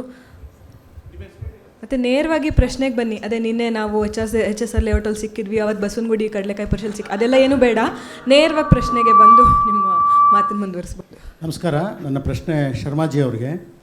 ನಾನೊಂದು ಕಡೆ ಓದಿದ್ದೆ, ಸಾಕಷ್ಟು ದುಷ್ಕೃತ್ಯಗಳನ್ನು ಮಾಡಿದರೂ ಕೂಡ ಕೆಲವು ಲೇಖಕರು ದುರ್ಯೋಧನನ್ನು ಸುಯೋಧನ ಅಂತ ಸಂಬೋಧಿಸ್ತಾರೆ. ಯಾವ ಕಾರಣದಿಂದ ದುರ್ಯೋಧನ ಸುಯೋಧನ ಆಗ್ತಾನೆ ನನಗೆ ಗೊತ್ತಿಲ್ಲ.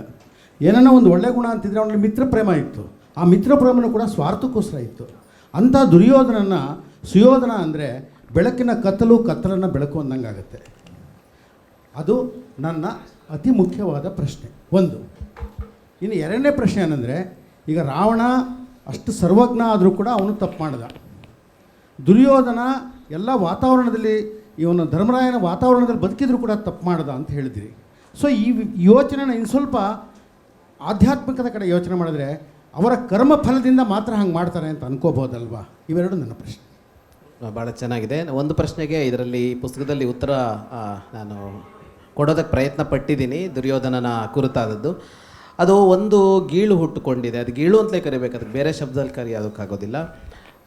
ಅಲ್ಲೆಲ್ಲೋ ಪುರಾಣಗಳಲ್ಲೋ ಇತಿಹಾಸದಲ್ಲೋ ಇರುವ ಒಳ್ಳೆಯವರನ್ನು ಕೆಟ್ಟವರು ಅಂತನ್ನೋದು, ಕೆಟ್ಟವರನ್ನ ಒಳ್ಳೆಯವರು ಅಂತನ್ನೋದು ಅಂತ. ನಮಗೆ ಯಾರಿಗೂ ಅದನ್ನು ಬರೆದವರಿಂದ ಹಿಡಿದು ಇಲ್ಲಿವರೆಗೂ ಯಾರನ್ನಾದರೂ ಕೆಟ್ಟವರನ್ನಾಗಿಸಬೇಕು, ಯಾರನ್ನಾದರೂ ಒಳ್ಳೆಯವರನ್ನಾಗಿಸಬೇಕು ಅಂತ ಉದ್ದೇಶ ಇರೋದಿಲ್ಲ. ವ್ಯಾಸರಿಗೆ ದುರ್ಯೋಧನ ಯುಧಿಷ್ಠಿರ ಇಬ್ಬರು ಒಂದೇ ತರಹದ ಸಂಬಂಧರೇ. ಇಬ್ಬರು ಅವರ ನಿಯೋಗದಿಂದ ಹುಟ್ಟಿದ ಮಕ್ಕಳು, ಇಬ್ಬರು ಮೊಮ್ಮಕ್ಕಳು ಅಂತಲೇ ಆಗ್ತಾರೆ. ಅವರಿಗೆ ದುರ್ಯೋಧನನ ಬಗ್ಗೆ ಯಾವ ಪೂರ್ವಗ್ರಹವೂ ಇರೋದಿಲ್ಲ, ಯುಧಿಷ್ಠಿರನ ಬಗ್ಗೆ ಯಾವ ಪ್ರೀತಿಯೂ ಇರೋದಿಲ್ಲ.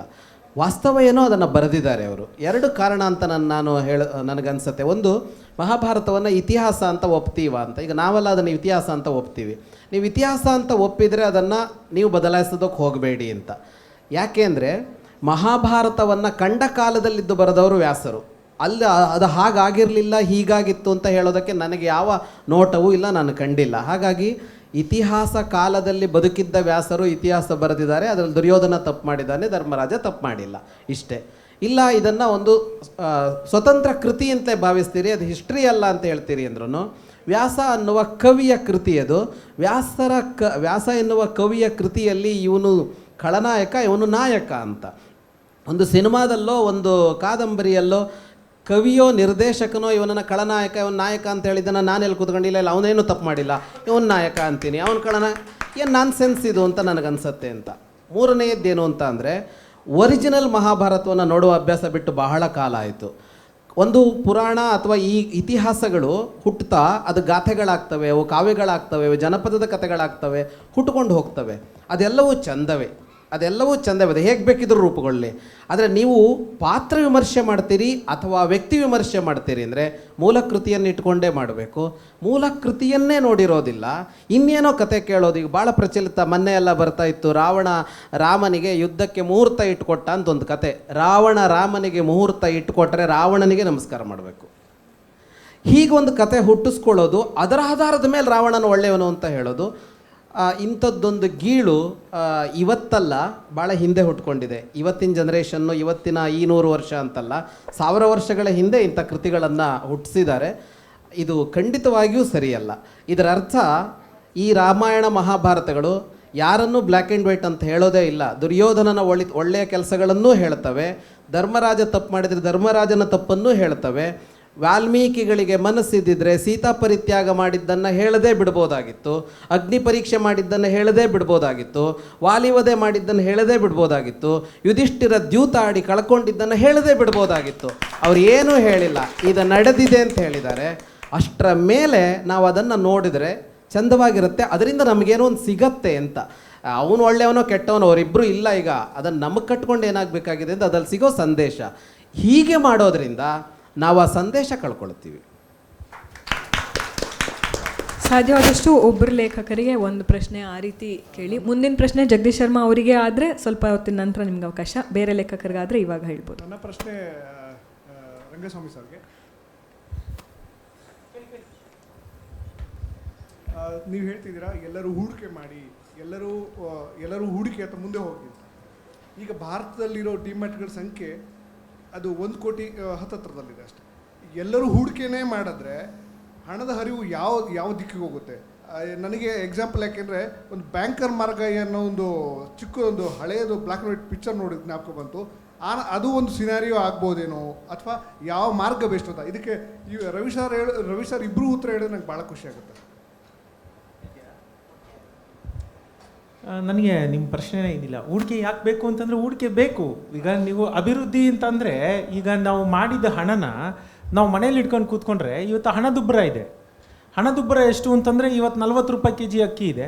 ನೀವು 40 ರೂಪಾಯಿನ ಇಟ್ಕೊಂಡು ಮನೇಲೇ ಕೂತಿದ್ರೆ ಮುಂದಿನ ವರ್ಷದ ತನಕ ಆ 40 ರೂಪಾಯಿ ಆಗಿರುತ್ತೆ, ಆದರೆ ಅಕ್ಕಿ ಬೆಲೆ 50-60 ಆಗಿರುತ್ತೆ.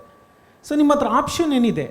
ನೋಡಿ, ನಾವೇನಾಗಿದೆ ಇವತ್ತು ಟೈಮ್ ವ್ಯಾಲ್ಯೂ ಆಫ್ ಮನಿ, ಹಣದ ಜೊತೆಗೆ ವೇಳೆನ ಬೆಸೆದ್ಬಿಟ್ವಿ. ವೇಳೆಯ ಬೆಸೆದೇ ಇದ್ದಿದ್ದರೆ ನೀವು ನನ್ನ 25ನೇ ಪುಸ್ತಕ ಹಣ ಏನಿದು ನಿನ್ನ ವಿಚಿತ್ರ ಗುಣ ಓದಿದ್ದಿದ್ರೆ ಈ ಪ್ರಶ್ನೆ ಕೇಳ್ತಿರಲಿಲ್ಲ. ಯಾಕೆಂದರೆ ಓದಿದ್ದೀರಾ? ಅದರಲ್ಲಿ ಹೇಳಿದ್ದೀನಿ, ಧರ್ಮದಲ್ಲಿ ಇಸ್ಲಾಂ ಇರ್ಬೋದು ಅಥವಾ ಇದು ಎಲ್ಲ ಧರ್ಮದಲ್ಲೂ ಬಡ್ಡಿ ತಗೊಳ್ಳೋದು ತಪ್ಪು ಅಂತ ಹೇಳುತ್ತೆ. ಅರ್ಥ ಆಯ್ತಾ? ಬಡ್ಡಿ ಇವನ್ ಹಿಂದೂಯಿಸಮಲ್ಲಿ ಬಡ್ಡಿ ಇರಲಿಲ್ಲ. ಬಡ್ಡಿ ಯಾವಾಗ ಬಂತು ಅಂದರೆ ಟೈಮ್ ವ್ಯಾಲ್ಯೂ ಆಫ್ ಮನಿಗೆ ಬಂತು. ಹಣದ ಜೊತೆಗೆ ವೇಳೆನ ಯಾವಾಗ ನಾವು ಸೃಷ್ಟಿ ಮಾಡಿದ್ವಿ, ತಗಲಾಕಿದ್ವಿ, ಜೋಡಣೆ ಮಾಡಿದ್ವಿ, ಆವಾಗ ಇದಾಯಿತು. ಹಣದುಬ್ಬರ ಇವತ್ತು ನೀವು ನೋಡ್ತಾ ಇದ್ದೀರಿ.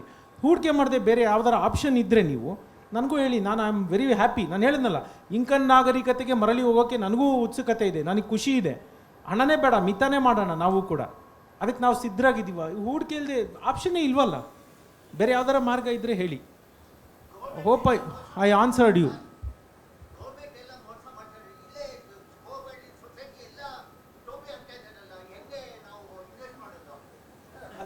ಅದನ್ನು ನೀವು ನಾನು ಆ ಕೋಆಪರೇಟಿವ್ ಬ್ಯಾಂಕ್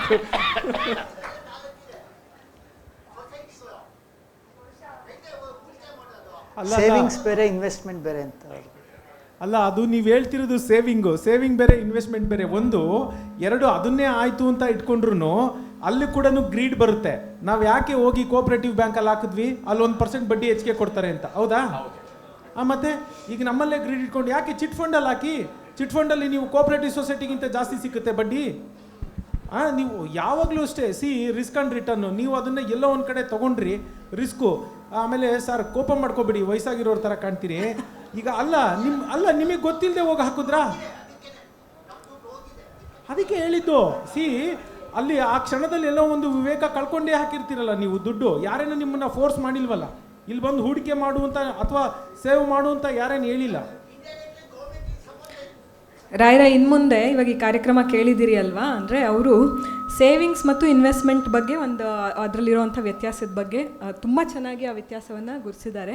ಮತ್ತು ನಿಮ್ಗೆ ಹೂಡಿಕೆ ಮಾಡೋದು ಬಿಟ್ಟು ಬೇರೆ ಆಪ್ಷನ್ ಇಲ್ಲ ಅಂತ ಹೇಳಿದಾರಲ್ಲ, ಅಂದರೆ ಅದು option literal meaning of option and future ಅಂತ ಒಂದು ಇದು. ಅದು ಆಪ್ಷನ್ ಇಲ್ಲ ಅಂದರೆ ಅವ್ರು ಅದರ ವಿರೋಧ ಅಂತ ಯಾರು ಅಂದ್ಕೋಬಾರ್ದು. ಆಮೇಲೆ ಮುಂದಿನ ಪ್ರಶ್ನೆ. ಎಲ್ಲರಿಗೂ ನಮಸ್ಕಾರ. ನನ್ನ ಪ್ರಶ್ನೆ ಆಹಾರದ ಮೇಲೆ ಸೋಮೇಶ್ವರ್ ಸರ್ಗೆ. ಸಾತ್ವಿಕ, ರಾಜಸಿಕ, ತಾಮಸಿಕ ಆಹಾರ ಪದ್ಧತಿ ಹಿಂದಿನ ಕಾಲದ ಪದ್ಧತಿಯಾಗೇ ಇದೆಯೇ ಅಥವಾ ಇವಾಗ ಅದರ ಅರ್ಥ ಬದಲಾಗಿ ಅಥವಾ ಅದರ ಪದ್ಧತಿ ಬದಲಾಗಿದೆ ಅನ್ನೋದು ಪ್ರಶ್ನೆ. ಸಾತ್ವಿಕ, ರಾಜಸಿಕ ಮತ್ತು ತಾಮಸಿಕ ಆಹಾರ ಪದ್ಧತಿ ಇದೆಯಲ್ಲ, ಅದು ಇವತ್ತಿಗೂ ಸಹ ಅನ್ವಯ ಆಗುತ್ತಮ್ಮ. ಈಗ ನಮ್ಮಲ್ಲಿ ಸಾಕಷ್ಟು ಜನ ಮಾಂಸಾಹಾರಿಗಳಿದ್ದಾರೆ. ಅನೇಕ ಜನ ಯಾವ ಮಾಂಸ ಬಹಳ ಒಳ್ಳೆಯದು ಸರ್ ಅಂತ ಹೇಳ್ತಾರೆ. ಅದಕ್ಕೆ ನಾನೊಂದು ಉದಾಹರಣೆ ಕೊಡ್ತಿರ್ತೇನೆ ಯಾವತ್ತೂ. ವೈಟ್ ಪೆಟ್ರೋಲ್ ಅಂತ ಬರುತ್ತೆ, ವಿಮಾನವನ್ನು ನಡೆಸೋದಕ್ಕೆ ಬಳಸುವಂಥ ಒಂದು ಪೆಟ್ರೋಲ್. ಎರಡನೇ ಪೆಟ್ರೋಲ್ ಇದೆ ನಮ್ಮ ಕಾರುಗಳನ್ನು ನಡೆಸೋದಕ್ಕೆ. ಮೂರನೇದು ಡೀಸೆಲ್ ಇದೆ. ನಾಲ್ಕನೇದು ಸೀಮೆಎಣ್ಣೆ ಇದೆ. ಎಲ್ಲವೂ ಕಲ್ಲೆಣ್ಣೆಯಿಂದ ಬರುವಂಥದ್ದು, ಪೆಟ್ರೋಲಿಯಂ ಪ್ರಾಡಕ್ಟ್ಸ್ ಇವೆಲ್ಲ. ಅದಕ್ಕೆ ಬೆಂಕಿ ಹಚ್ಚಿ ನೋಡಿ, ವೈಟ್ ಪೆಟ್ರೋಲು ಹೆಚ್ಚು ಕಡಿಮೆ 100ಕ್ಕೆ 100ರಷ್ಟು ಅದು ಭಸ್ಮವಾಗುತ್ತೆ. ಕಾರ್ಬನ್ ಏನು ಉತ್ಪಾದನೆ ಆಗೋಲ್ಲ, ಆದರೂ ಬಹಳ ಬಹಳ ಕಡಿಮೆ. ಕಾರಿಂದು ಸ್ವಲ್ಪ ಹೆಚ್ಚು ಕಂಡು ಬರುತ್ತೆ, ಡೀಸೆಲ್ ತುಂಬ ಬರುತ್ತೆ, ಕೆರೋಸಿನ್ ಅಂತೂ ವಿಪರೀತ ಕಪ್ಪು ಬರುತ್ತೆ. ಯಾಕೆ ಹೀಗಾಯಿತು ಅಂತ ಯೋಚನೆ ಮಾಡೋಣ. ಯಾಕೆಂದರೆ ಅದು ಸಂಪೂರ್ಣ ಭಸ್ಮ ಆಗಲ್ಲ, ಆಕ್ಸಿಡೇಷನ್ ಅಂತ ಹೇಳ್ತೀವಲ್ಲ, ಅದು ಆಗಲ್ಲ. ನಮ್ಮ ದೇಹದಲ್ಲಿ ಕೆಲವು ಪದಾರ್ಥಗಳು ವೈಟ್ ಪೆಟ್ರೋಲ್ ಹಾಗೆ, ಕಾರಿನ ಪೆಟ್ರೋಲ್ ಹಾಗೆ, ಡೀಸೆಲ್ ಹಾಗೆ, ಕೆರೋಸಿನ್ ಹಾಗೆ ಅರೆಬರೆ ಜೀರ್ಣವಾಗ್ತಾ ಹೋಗುತ್ತೆ. ಇದನ್ನು ನಮ್ಮ ಹಿರಿಯರು ಗಮನಿಸಿ ಇಂಥದ್ದು ಸಾತ್ವಿಕ, ಇಂಥದ್ದು ರಾಜಸಿಕ, ಇಂಥದ್ದು ತಾಮಸಿಕ ಅಂತ ವರ್ಗೀಕರಿಸಿದ್ದಾರೆ. ಅದರಲ್ಲಿ ಅರ್ಥ ಇದೆ ಅಂತ ನನ್ನ ಅನಿಸಿಕೆ. ಯಾಕಂದರೆ ಅವು ಸಂಪೂರ್ಣ ಭಸ್ಮ ಆಗಲ್ಲ. ಮೀನನ್ನು ನೀವು ಸೇವಿಸಿದ್ರೆ ಅದು ಹೆಚ್ಚು ಕಡಿಮೆ ವೈಟ್ ಪೆಟ್ರೋಲ್ ಥರ ಪೂರ್ತಿ ಜೀರ್ಣವಾಗುತ್ತೆ, ಪಾರ್ಶ್ವ ಪರಿಣಾಮಗಳಿರಲ್ಲ. ಬದಲಿಗೆ ಉಪಯುಕ್ತ ಅನ್ನೋದನ್ನು ವಿಜ್ಞಾನ ಇವತ್ತು ಹೇಳುತ್ತೆ. ಎರಡನೇದು ನಮ್ಮ ಕಾರಿನ ಪೆಟ್ರೋಲ್ ಅಂದರೆ ಕೋಳಿ ಮಾಂಸ. ಕೋಳಿ ಮಾಂಸವನ್ನು ನೀವು ಸ್ಕಿನ್ ಔಟ್ ಮಾಡಿ ತಿಂದರೆ ಆ ಲಾಭ ಸಿಗುತ್ತೆ. ಸ್ಕಿನ್ ಸಮೇತ ತಿಂದರೆ ಅದು ಸಹ ಹೆಚ್ಚು ಕಡಿಮೆ ಬೇರೆ ಮಾಂಸದ ತರಹ ತೊಂದರೆ ಅವಕಾಶ ಮಾಡಿಕೊಡುತ್ತೆ ಅದು. ಹಾಗೆಯೇ ಈ ಕುರಿ ಮಾಂಸ ಇತ್ಯಾದಿಗಳೆಲ್ಲ ನಮ್ಮ ಡೀಸೆಲ್ ಇದ್ದ ಹಾಗೆ. ಇನ್ನು ಕೊನೆಯಲ್ಲಿ ಕೆರೋಸಿನ್ ಇರೋದು ದನದ ಮಾಂಸ. ಅದು 100ಕ್ಕೆ 100ರಷ್ಟು ಜೀರ್ಣ ಆಗಲ್ಲ ದೇಹದಲ್ಲಿ, ಮನಸ್ಸಿನ ಮೇಲೆ ಪರಿಣಾಮ ಬೀರುತ್ತೆ. ಮನಸ್ಸಿನ ಮೇಲೆ ಪರಿಣಾಮ ಯಾಕೆ ಬೀರುತ್ತೆ ಅಂದರೆ ನಮ್ಮ ಕರುಳಲ್ಲಿ ಇರ್ತಕ್ಕಂಥ ಮತ್ತೆ ಅದೇ ಸೂಕ್ಷ್ಮಜೀವಿಗಳು ನೀವು ಯಾವ ಆಹಾರವನ್ನು ಸೇವಿಸ್ತೀರೋ ಆ ಆಹಾರ ಪದ್ಧತಿಗೆ ತನಗೆ ಬೇಕಾದ ಆಹಾರ ಕೊಡದೆ ಬೇರೆ ಪದಾರ್ಥವನ್ನು ನೀವು ಸೇವಿಸ್ತಾ ಇದ್ದರೆ ಅವು ನಿಮ್ಮ ಮನಸ್ಸನ್ನು ಬದಲಿಸುವಂಥ ರಾಸಾಯನಿಕ ವಸ್ತುಗಳನ್ನು ಉತ್ಪಾದನೆ ಮಾಡುತ್ತೆ. ಇದು ಇಡೀ ಜಗತ್ತಲ್ಲಿ ಬಹಳ ಬಹಳ ಚರ್ಚೆಗೆ ಒಳಗಾಗಿರ್ತಕ್ಕಂಥ ವಿಚಾರ. ಹಾಗಾಗಿ ಸೂಕ್ಷ್ಮ ಜೀವಿಗಳ ಸ್ವರೂಪವನ್ನು ಅರ್ಥ ಮಾಡಿಕೊಂಡು ಆರೋಗ್ಯಕರವಾದ ಸೂಕ್ಷ್ಮ ಜೀವಿಗಳನ್ನು ಕೃತಕವಾಗಿ ನೀಡುವ ಪ್ರಯೋಗಗಳು ಇವತ್ತು ನಡೀತಾ ಇದೆ. ಇದು ಎಷ್ಟು ಬೇಕಾದರೂ ಮಾತಾಡಬಹುದು, ಆದರೆ ಆ ಸಾತ್ವಿಕ, ರಾಜಸಿಕ, ತಾಮಸಿಕ ಅನ್ನೋದರಲ್ಲಿ ಅರ್ಥ ಇದೆ ಅಂತ ನನ್ನ ವೈಯಕ್ತಿಕ ನಂಬಿಕೆ. ಮುಂದಿನ ಪ್ರಶ್ನೆಗೆ ಹೋಗೋದಕ್ಕೆ ಮೊದಲು ಒಂದು ಸೂಚನೆ.